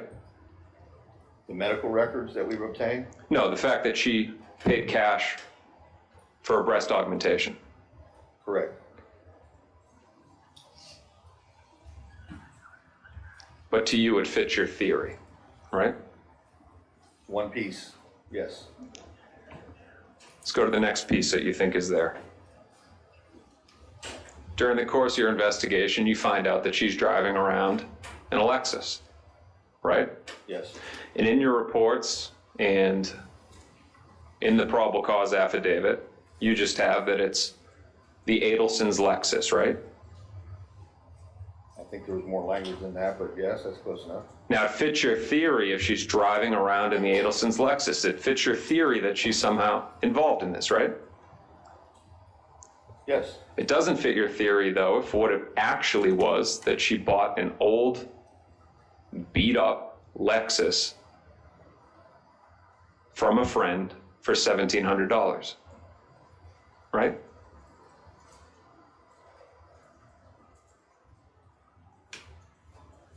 if that, I'm not sure what the question is in there. I'm trying to, We'll come back to that one. What year was the car? 2001, So in 2014, it was a 13-year-old car, yes. right? Now, you told me you objectively investigated this case. How many miles were on the car? I don't know. You would agree with me that the amount of miles on a vehicle would dictate the price. It would have a factor in dictating the price, yes. Because the engine inside of a car is sort of like a heart inside of a person, right? Yes? Old engine, may not have much time left. Right? Yes? Now, you never did anything investigation-wise of going out, finding the Lexus, determining what kind of condition it was in, right? I took the make, model, year of the car, generic options, I don't recall what they were. I'm not asking you, Don't interrupt him. Finish your answer. And I used that to determine what the car's value was. and that's where I'm gonna, I'm not asking you for the value of the vehicle found through online sources. All right? What I'm asking you is, did you ever find out the condition of the vehicle? Had it ever been in any accidents? I don't recall. Did you ever subpoena any records to find out if it had ever been in an accident? No. You would agree with me that a car with multiple accidents could affect the value. Yes. No pictures were ever taken of the car for us to be able to show this jury what kind of car it is, right? I don't have any photographs of the car. You're just here to say it was a Lexus, right? I'm here to say that there was a 2001 Lexus LS 430 four-door sedan, black in color, that on surveillance video appeared to be in good condition. 13 years old, 160,000 miles, right? I don't know what the mileage was. I know that the years is inarguable. Yes, 13 years old. During the course of your investigation, you do try to get a title to the vehicle though, right? I think we were tracking the ownership of it. I'm not quite. You wanted to see if it tied to the Adelsons. Correct. And you get that title, right? Yes.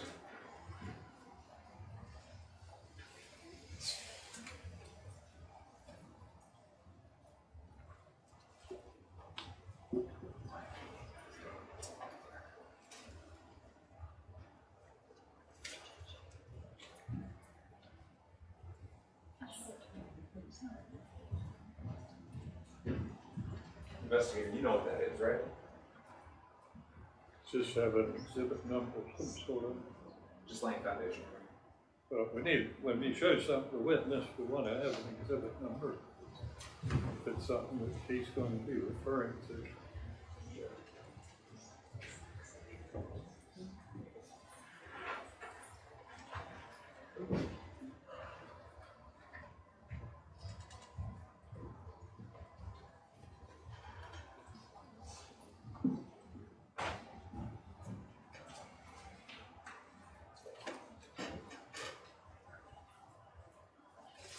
We're about due for a break anyway. Let's take 10 minutes. Let the jury step out after lunch. Sometimes it's a little hard.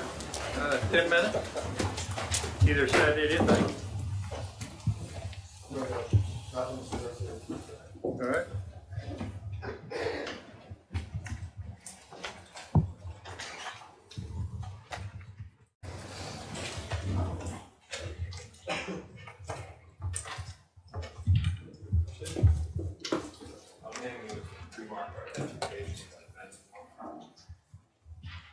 You know what that is, right? Yes. That's the title that you looked at during the course of your investigation.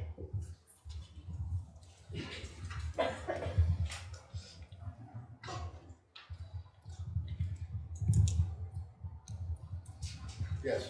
And you know that that's the title that you looked at during the course of investigation because it's the same make model of the vehicle and because of the previous owner and the new owner at that time, right?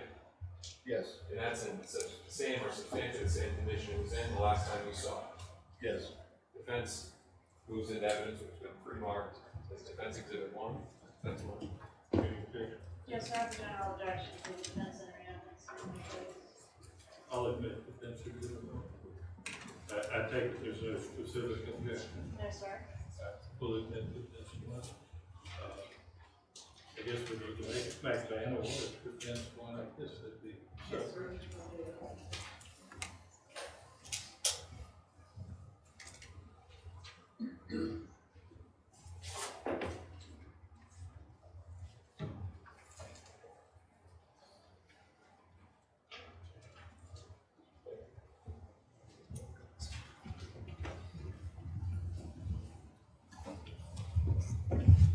Investigator, can you see this? Yeah, I think so, yeah. Correct me if I'm wrong, right here, it says that $1,700 was paid for the vehicle. Yes. So the only evidence that you have on this Lexus is that it was a legitimate purchase, right? Yes.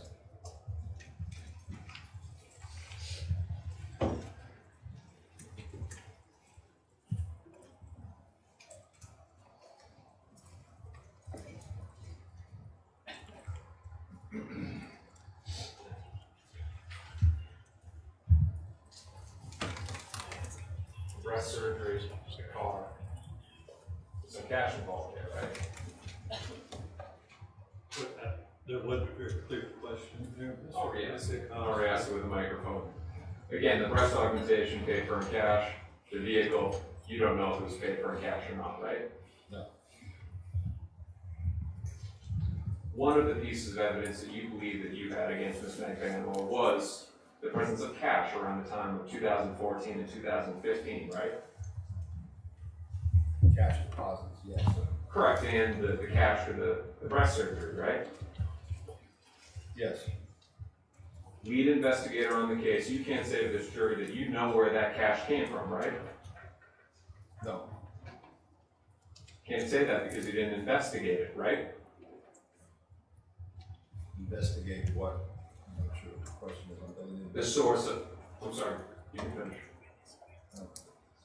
Please repeat the question.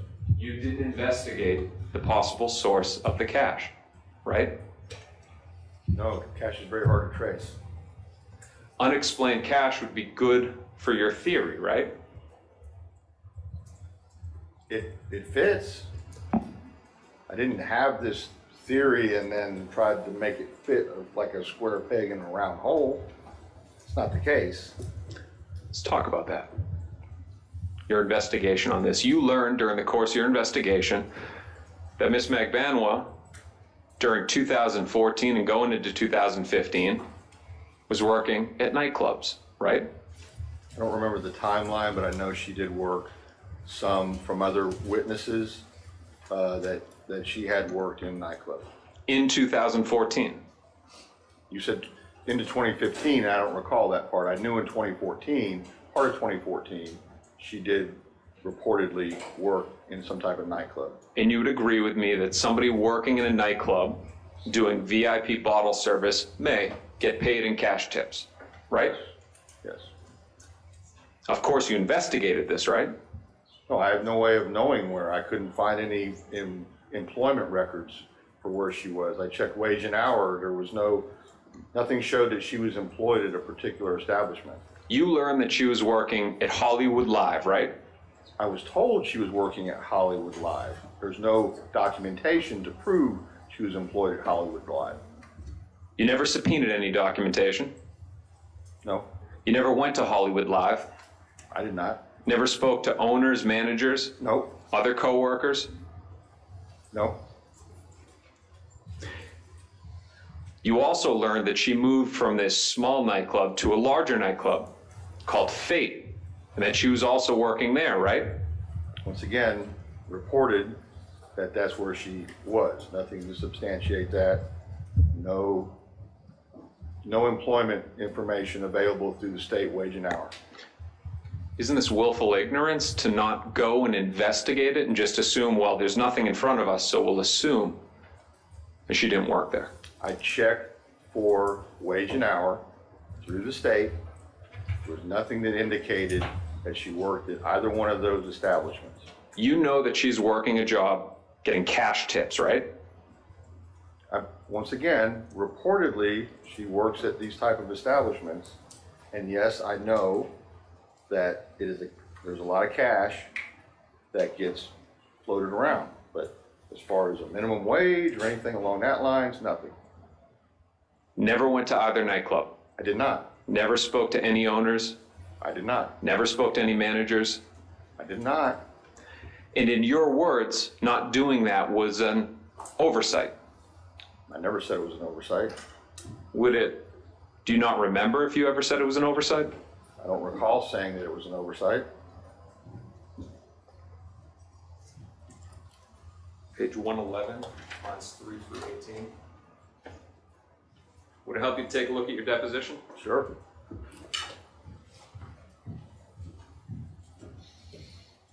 If you would please read lines 3 through 18, let me know if that helps you.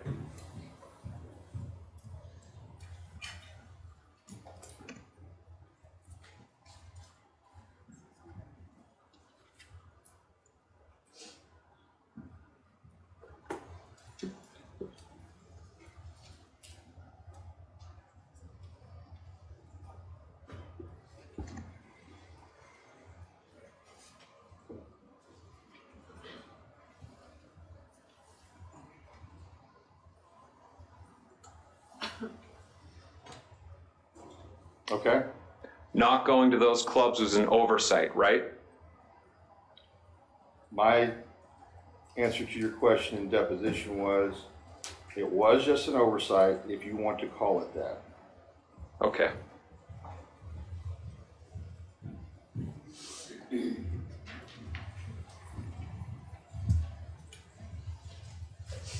Next piece. Paychecks from the Adelson Institute. You remember that, right? Yes. Now, your belief is that these checks were just given to her for having been involved in a murder, but that she wasn't actually working there, right? Actually, I didn't know where they were stemming from because they had the same amount all the time. I just was curious to find out what she actually did for that compensation. Let's talk about what you did to find that out. You learned during the course of your investigation that her job was to communicate with patients at the Adelson Institute, right? No. Do you not remember? I don't remember. Would it help you to take a look at your deposition? Sure. Page 117, lines 4 through 7. Please take a look at lines 4 through 7 if you don't help.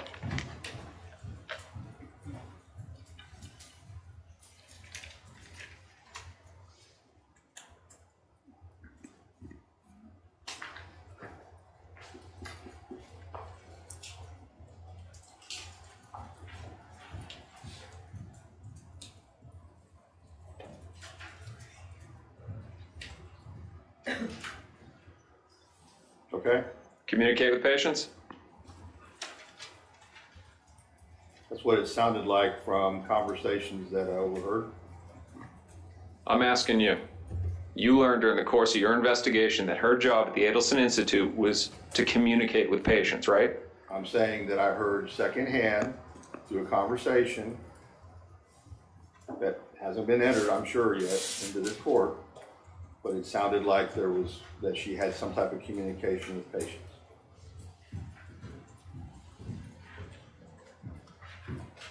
Did you subpoena patient records from the Adelson Institute so No. that you could communicate with patients and find out? No. What about going down to the Adelson Institute and waiting for patients to come out and talk to them and ask them, have you ever spoken to Katherine Magbanua? I did not ask any patients that, only employees that were at the Institute at the office when we delivered subpoena. You also, during the court, before your retirement, the Tallahassee Police Department receives all of Charles Adelson iCloud data, right? My understanding is yes. You reviewed that. Don't recall reviewing it. But you had also heard that there was communications with patients in his phone, right? No, I do not know that.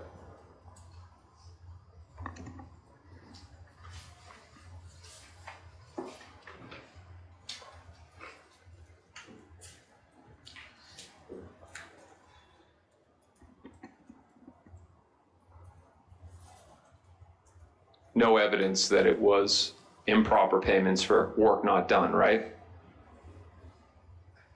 You understand my question? No. All right. You don't have any evidence that Katherine Magbanua was not actually working at the Adelson Institute, earning every penny she was paid, communicating with patients. Right? Correct.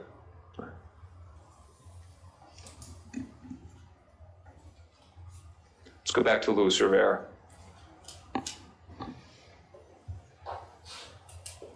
September 30th, October 4th, he gives you his story, right? Yes. Now, part of that, you and your colleagues asked him where the murder weapon is, right? Yes.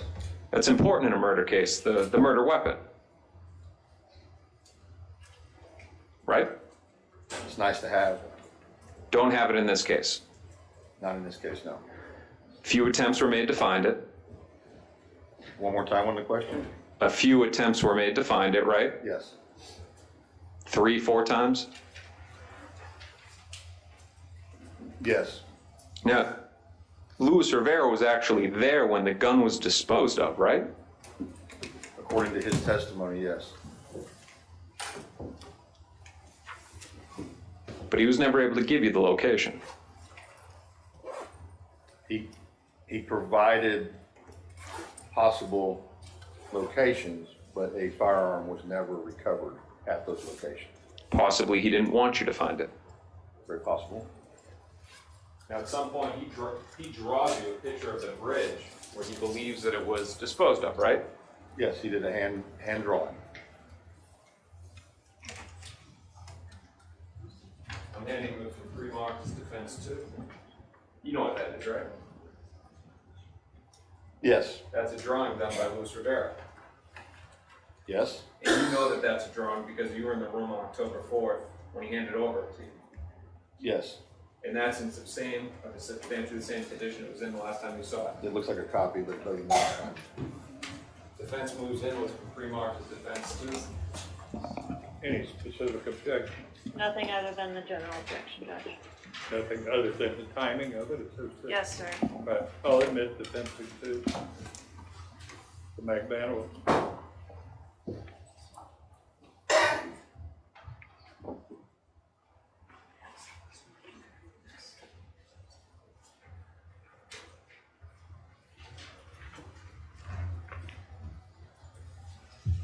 Was this originally written in crayon? Objection, argumentative. Or is that a real question? I'll withdraw it, Your Honor. Investigator, this is a guy who in exchange for 7 years for a murder that he's involved in helping you try to find the murder weapon, this is what he draws for you. Right?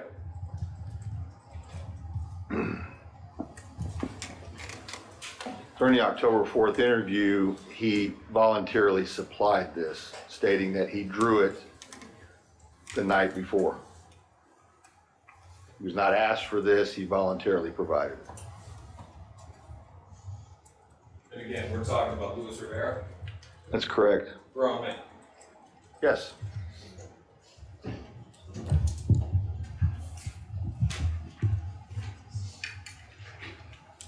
Change gears a little bit. Juan Marcos Vega. Did you ever do any investigation into Juan Marcos Vega? Let me withdraw that question. You never investigated Juan Marcos Vega, right? Correct. You were never even given that name. I don't readily recall the name. Last topic. Talk about evidence of innocence. Luis Rivera and Sigfredo Garcia are arrested May of 2016, right? Yes. Lots of media, right? Yes. You would agree with me that this is one of the biggest media cases in Tallahassee history. One of, yes. And that media has gone beyond Leon County, all over the state, all over the country. From my understanding, yes. And all that media talked about Katherine Magbanua, right? And I think everybody was talked about, from my understanding. She didn't flee, right? No. Probable cause affidavits. And again, that's what you write to get a warrant signed by a judge to arrest somebody, right? Yes. Probable cause affidavits for Katherine Magbanua were leaked to the media, right? My understanding was yes. Summer of 2016. I don't recall the time, but I do know that there was some type of, from some place, there was some type of press release or leak, however you want to call it. For first-degree murder. That's the charge, yes. She doesn't flee. Do you understand the question? She doesn't flee? You're asking me, did she flee? She didn't flee, right? No. Sometime after that, television show called 2020, a very popular television show, did a special on this case, right? Object to relevance. Sustain.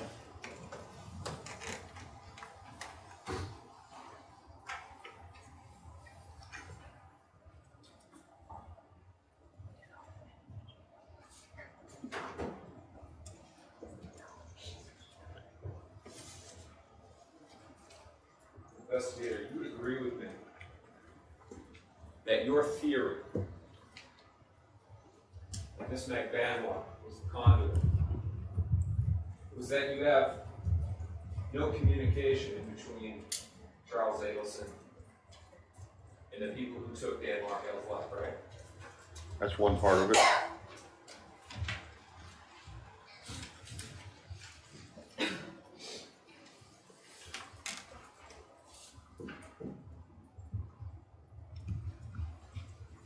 Was it not that during this investigation it became evidence a conspiracy likely existed between one or more members of the Adelson family and the current defendant Sigfredo Garcia and Luis Rivera, and that it must have gone through Katherine Magbanua? Since there is no evidence directly linking Garcia and Rivera to any of the Adelsons? That sounds accurate. It sounds like your words, right? Yes. So if during this trial we're able to establish that there is communication in between those parties, then you would agree with me that Katherine Magbanua was not involved, right? No. Nothing further, Judge. Redirect.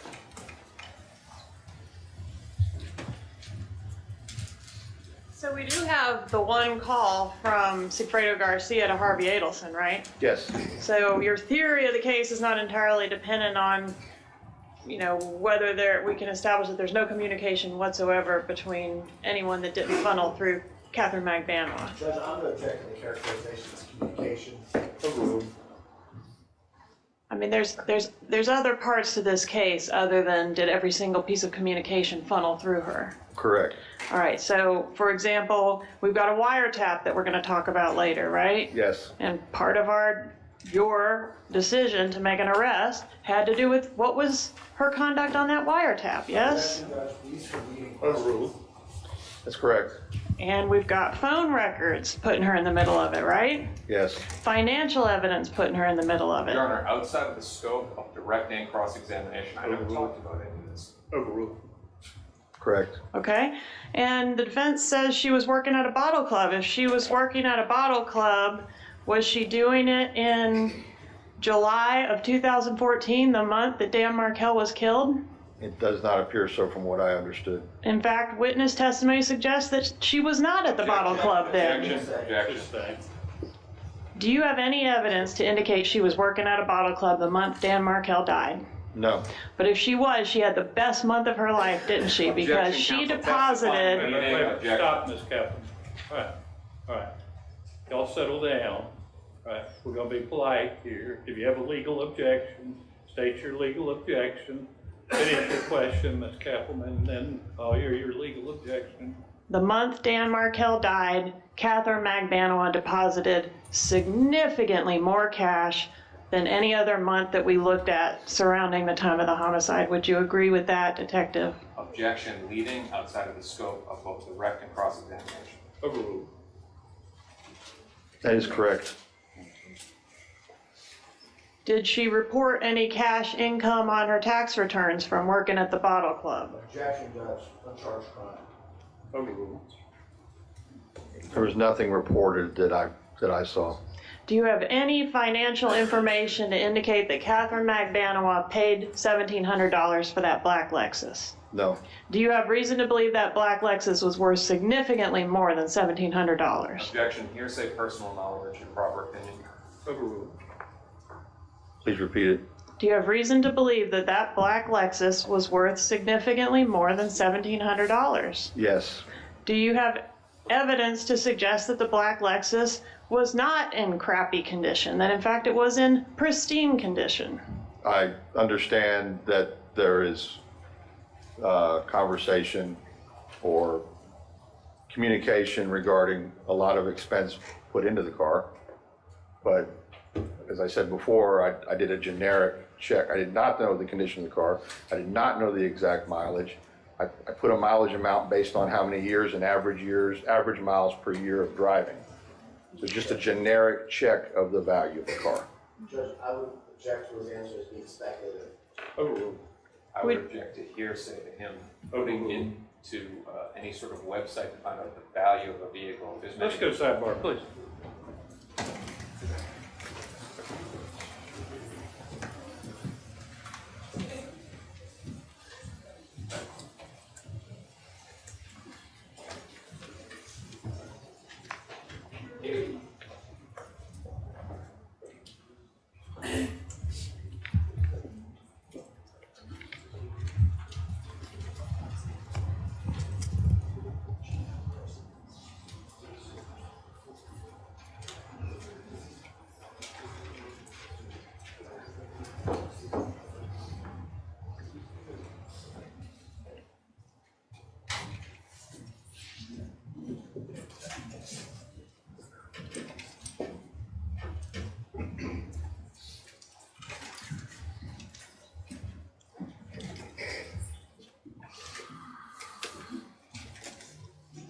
Do you have any evidence that Ms. Magbanua had any contact via phone or otherwise with any patients of the Adelson Institute? No, And there was a period of time, a significant period of time, that law enforcement was listening to her phone calls, yes? correct. Do you have any evidence that Katherine Magbanua ever was physically present at the Adelson Institute? None.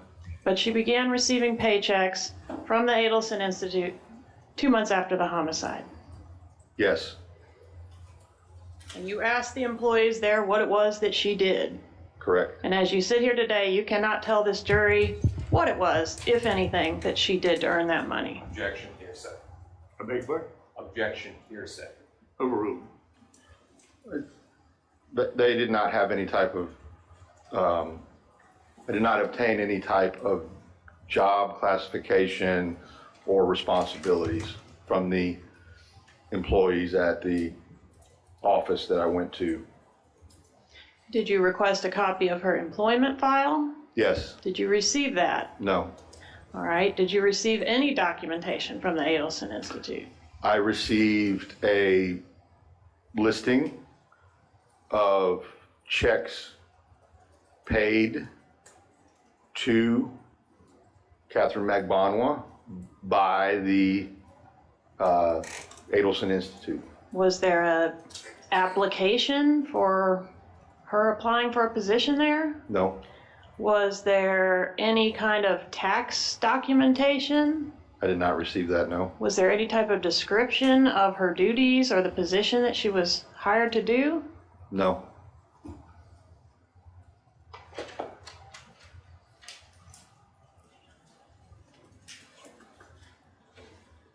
You have a moment to confer.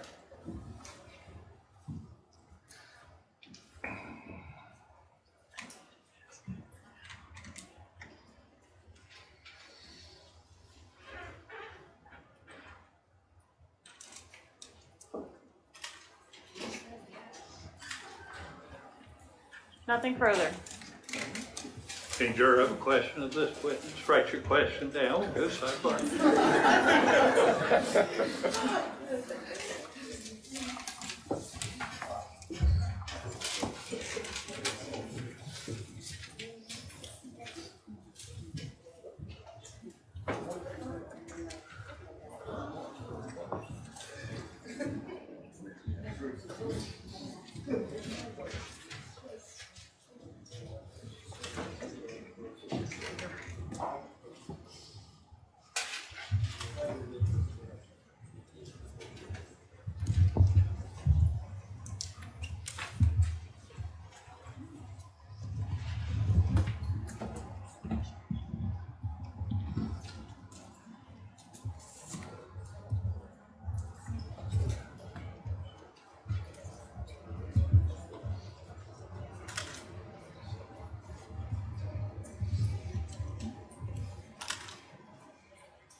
Okay, so what we'll do, I'll ask the questions that have been approved of the witness.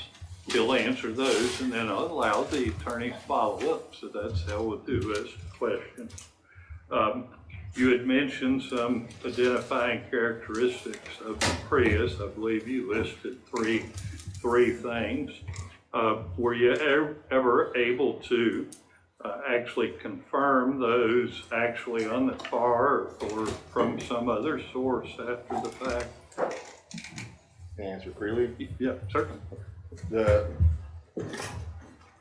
subsequent investigation found that by the time we had tracked the car down to the hybrid rental place, they had sold the car. The car had been sold to a locksmith company in Miami. The car was tracked down, but it had already been painted. I believe both mirrors have been replaced. Of course, it has a new sun pass. There's a lot of tolls down there in the Miami area, so it had been changed, but the tag and the vehicle identification number matched what was provided through the sun pass records of Florida Department of Transportation. And talking about some of those things in the premiere video, I think we talked about the premiere video. Can you tell whether you have this black side mirror in that video? The one image, if y'all recall, that I felt like was the best side image of the right side of the car was where they stop and the car stops and another car starts to back out and they almost collide. I mean, it was very close. I thought that's the best image, and if you play with the tinting of how much color is on the screen, it's apparent that mirror on the side is black as opposed to the other mirror, which is the same color as the rest of the car. One of the jurors, apparently it was of the belief that they had seen a sticker on the back right-hand side of the Prius. Do you remember seeing anything like that? I don't recall that. The only, the best image I would think would be when the bus is directly behind the car at the stoplight on Thomasville at Metropolitan. I don't recall any stickers on the bumper area or any place on the backside. If by chance there is, that was never identified. No. Okay. And why was it that the first interview with Ms. Rivera was not recorded? The state attorney's office, it was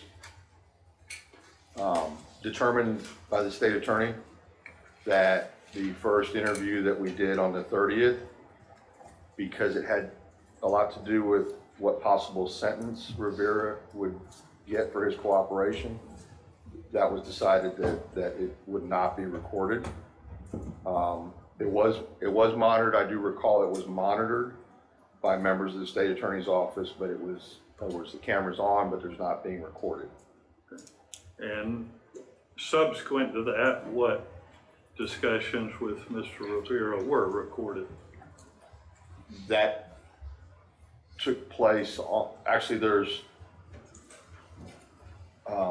we went to interview him initially at the Coleman Federal Prison in Central Florida. That was recorded.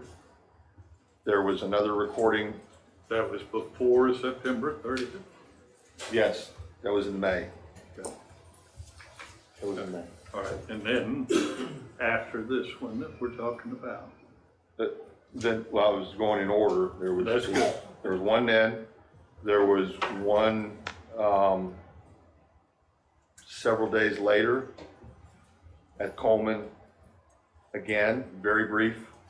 It was almost over with as soon as it started. And then the recording happened on October 4th. Right. And what about when you were driving around with Mr. Rivera I think you said you went out with him on September 30th. September 30th, he directed us, myself and other agency members, to the route that he and Garcia took. And he showed us how he got to the house, and he pointed out different things. There is recordings during that time. It's on a body camera that I was supplied with before we started. And I was told when it started, don't wear the batteries out. So you'll probably, I'm assuming you'll see that sometime, that there'll be segments that are important that is recorded of him in the van and what he's talking about. And then it's turned off in between lag time. And you made reference to wage and hour information. What were you referring to? The state, and forgive me, I believe it's State of Financial. I think it's the State Finance Department. I probably butchered that. But anyway, they keep track of everyone's, if you're employed by any entity in the state and they take out Social Security tax, Social Security, anything like that, it is reported to this agency. And it's very common for law enforcement when seeking employment for someone to contact that agency, and it gives a printout where the people were working, what quarters of the year they worked at different places. And that's what I was referring to. We didn't. You're not 100% sure of the name of the agency? It's, hold on a second, I'll pull it up.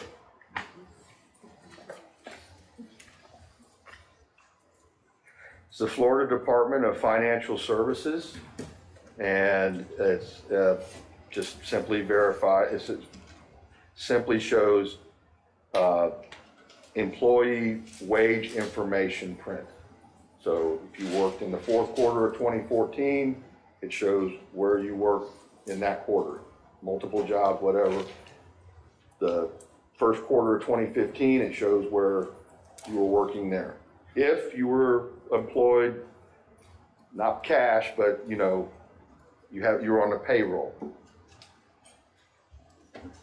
Ms. Kaplan?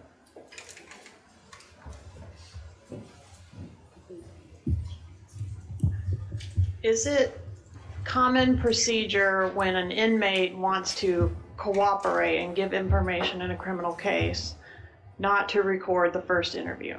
Yes. And is there anything unusual or unethical about the way that the first proffer was handled in this case? No. And you were present for that? I was. Okay.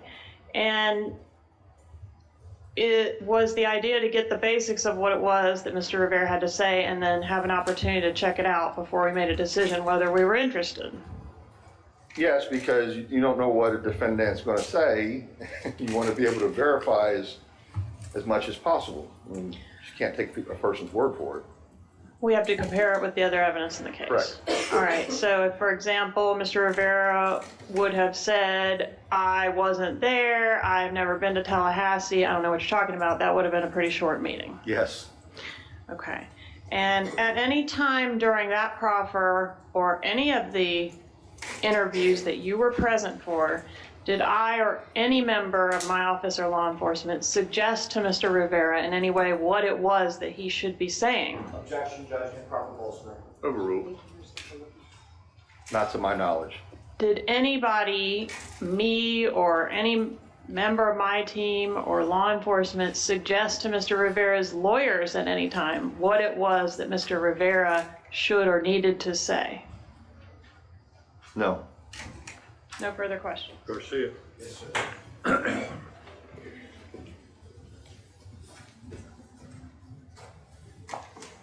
Detectives, I'll try to keep it brief.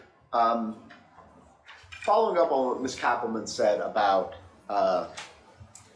whether or not she personally influenced Luis Rivera's testimony or whether she personally influenced or anyone from the state attorney's office personally influenced or attempted to influence the Collinses, which were his attorneys, correct? You remember her just talking about that? Yeah, I remember. Now, this meeting, the initial interview was September 30th, Yes. and Mr. Rivera was arrested on what day? May something? He was at the federal prison down by Orlando. I think it was the 27th, I believe. I believe it's 27th of May. And on September 30th, at that time, the prosecution had released the initial discovery in this case. On what date, sir? By the time, or on or before September 30th, when you had met with Luis Rivera, the prosecution had provided his lawyers as well as our team, and not Mr. DeCoste, because you guys hadn't arrested, wait a minute, have you? Yeah, you had. You guys had released the discovery in the case, correct? I don't know when it was released. The probable cause affidavit, which we've gone over, which Mr. DeCoste went over with you, that had been released outlining the government's theory of the case. I believe so. By September 30th, yes. So would it be a safe assumption to make that Mr. Collins, the attorney for Luis Rivera, had done his due diligence and gone over the initial probable cause affidavit on a first-degree murder with his client before you met with him? I'm not an attorney. I'm assuming that would be prudent. Now, Ms. Kappelman said that one of the things that she wanted to do, and one of the reasons why the interview wasn't recorded, was they wanted to gauge the veracity of the witness, correct? Yes. Now, during direct examination, you indicated that you did 2 interviews of Luis Rivera, one in May of 2014 at Coleman Federal Correctional Facility, is that correct? I'm sorry, 2016. I apologize. May of 2016? There was actually 2. I don't recall around the 27th. I believe there was 2 interviews. Of Mr. Rivera. While he was in federal custody? At Coleman, yes. And you were personally there? Yes. And would it be a fair assessment to summarize that he denied any involvement? He recalled. He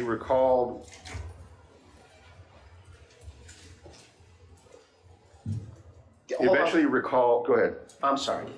Did he give you a confession in his May interview? No. Did he distance himself and pretty much say I had nothing to do with it? Yes. June, July, August. 4 short months later, his story changes. Yes. Right? Yeah, substantially. Yes. And on September 30th, when you have your first interaction with him, it's not memorialized on surveillance, correct? No. And one of the reasons what I just heard for the first time was that there were plea negotiations that were going on between the government and Luis Rivera during this interview. I don't have any knowledge of that. Were you present when the government was in plea negotiations with one of the Collinses during that interview? On the 30th? Yes, sir. I wasn't in a room where there was any plea negotiations. I was never present for any plea negotiations. Were you aware that plea negotiations were going on? I was notified on the 29th of September that Rivera and his attorneys agreed to a cooperative proffered interview the following day on the 30th. And that's what I did. I went there on the 30th. And before that day, would it be fair to say that no specific term of imprisonment had been agreed to? I don't have any knowledge of any term, or I didn't know what his sentence was going to be or any type of that, anything like that. Did the state attorney's office consult with you with regards to the factors of the deal you guys gave Luis Rivera? Can you specify what you're talking Sure, no about? problem. Factors? Did the state attorney come up to you and you go, Detective Isom, are you okay with 7 more years after he does his federal sentence No. if he cooperates? No.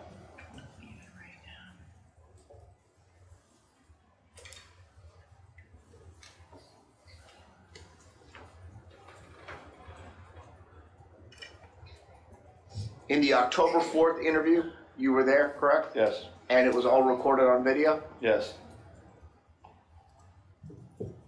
Was there any portion of communication between law enforcement and Luis Rivera and or his attorney that wasn't memorialized on that day? Between who now? Between law enforcement and either, well, let's start it like this.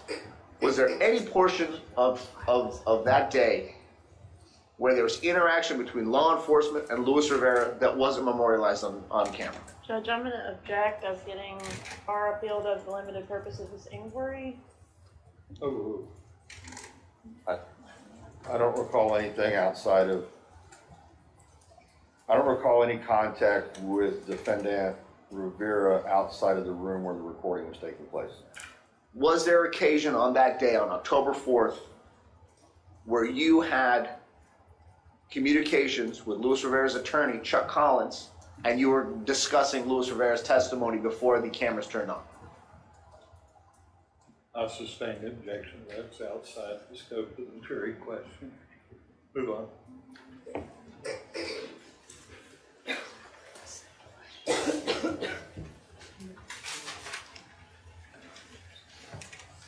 Give me 1 second.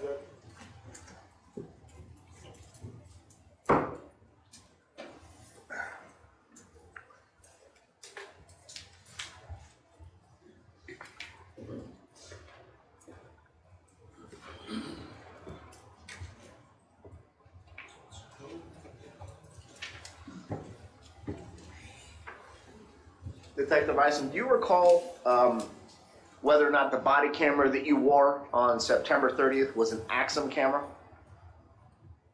Do you know the kind of body cameras you guys wear? No, I was never assigned a camera. I had no, that was my only time ever using a body camera. I didn't wear it, I held it in my hand. That was what was available, that was portable. That's what we decided to use from leaving Jefferson County Jail. The I don't purpose know of the brand, or I just know how to, I knew how to turn it off, and I was reminded several times, turn it off or you'll have dead batteries, so. and thank you. I'm sorry, I didn't mean to cut you. Are you Sorry. finished, sir? Yep, And the purpose of this, how long was your car ride with Luis Rivera that day? on which day? When you guys went looking for where he told you he had disposed of the gun, correct? He actually said that Garcia disposed of it. Of course he did. But Mr. I apologize, Judge. I withdraw that statement. Disregard defense attorney's comments. So the purpose of the ride that you took with Luis Rivera was to attempt to locate the firearm used in the murder of Dan Markel. I want to clarify the second time we took Rivera in the van on the 30th after his unrecorded proffered interview to show us which route he took. Part of that was to confirm what he was saying. We knew from the video surveillance some of that route that they took. He actually showed us something that we didn't know, that I didn't know during that ride. That was the first ride that was recorded. Well, on the Detective, what did he show you that you didn't know?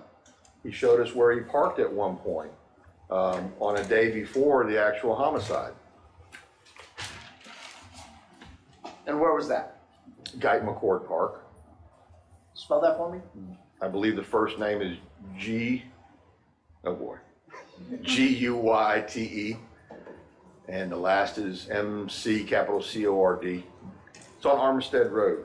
If you turn on Armistead, you can get to the Markel residence from a back route instead of going all the way down to Benton like the Prius did. Is that through the wooded area?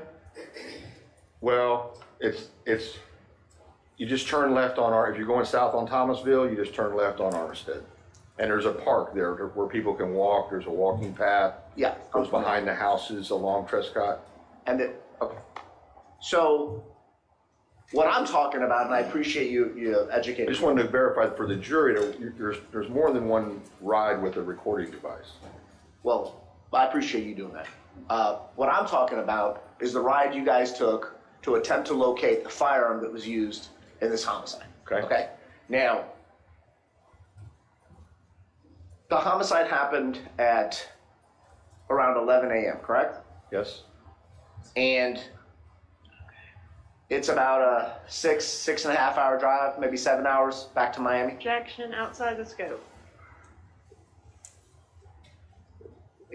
I'll let you ask a question too, but let's get to something that relates to the juror question. Of course. You were looking for the firearm. Did you ever find a firearm during your search? That's outside the scope of what was asked.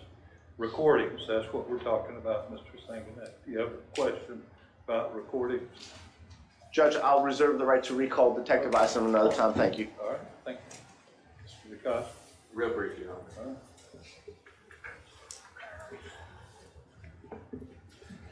Just a few more questions. You were asked about earnings summaries. Earnings summaries, I think it was that you were asked about. Wage and hours or something? And that was from Ms. Magbanua, right? I think the question from the jury was what department compiles wage and hours. That's my recollection. And of course, you subpoenaed that stuff, right?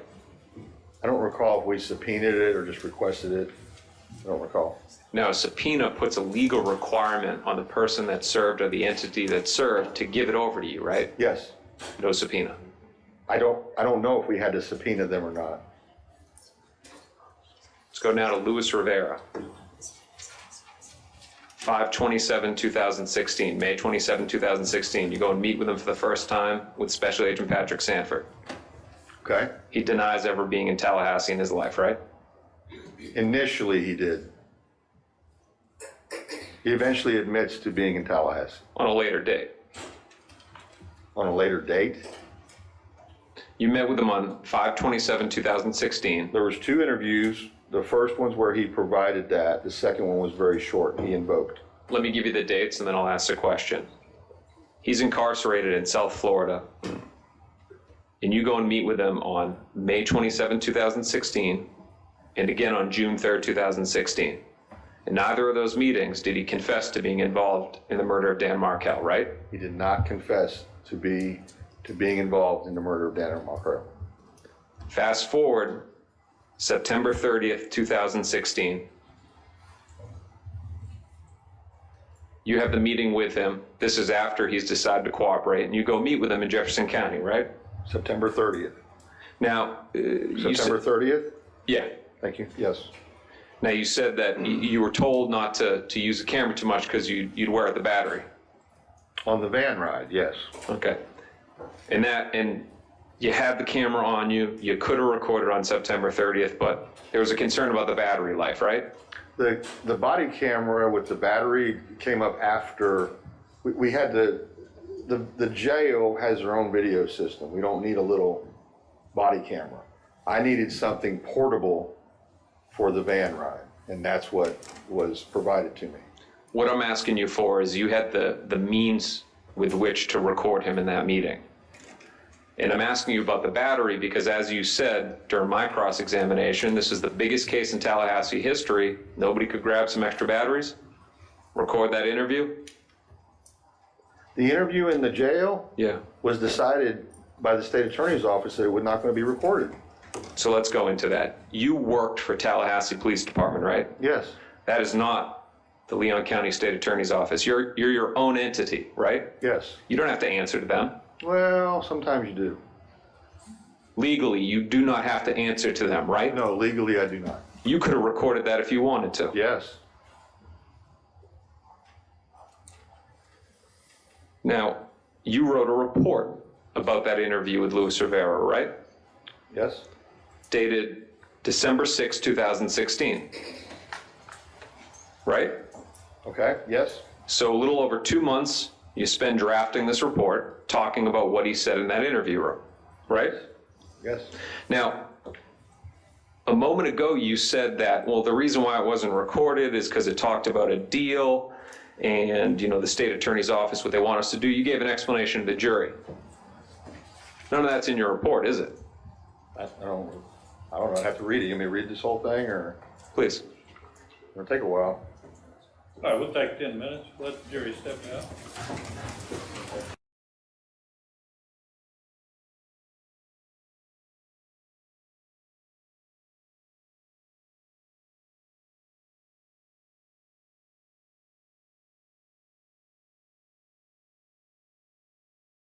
Because you re-ask your question, make sure we remember what you asked.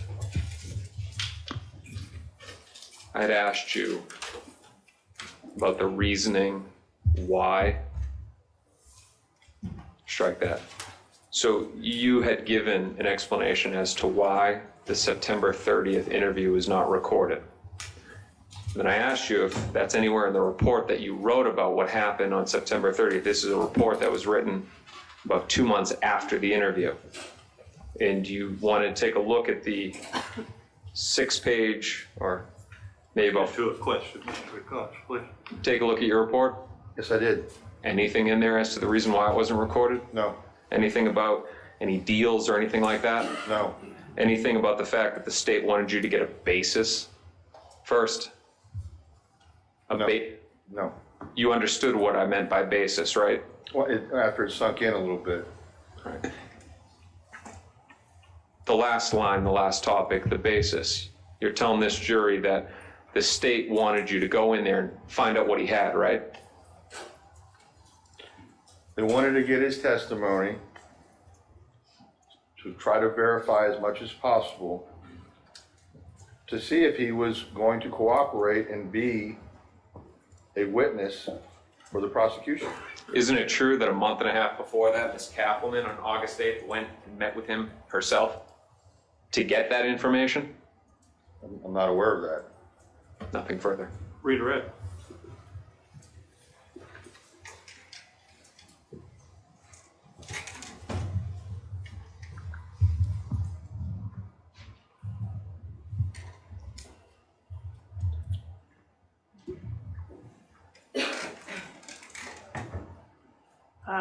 Have I had any, I don't even know what to say to that, no question.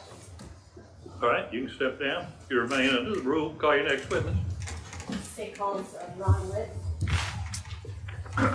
Say that again. Ron Witt.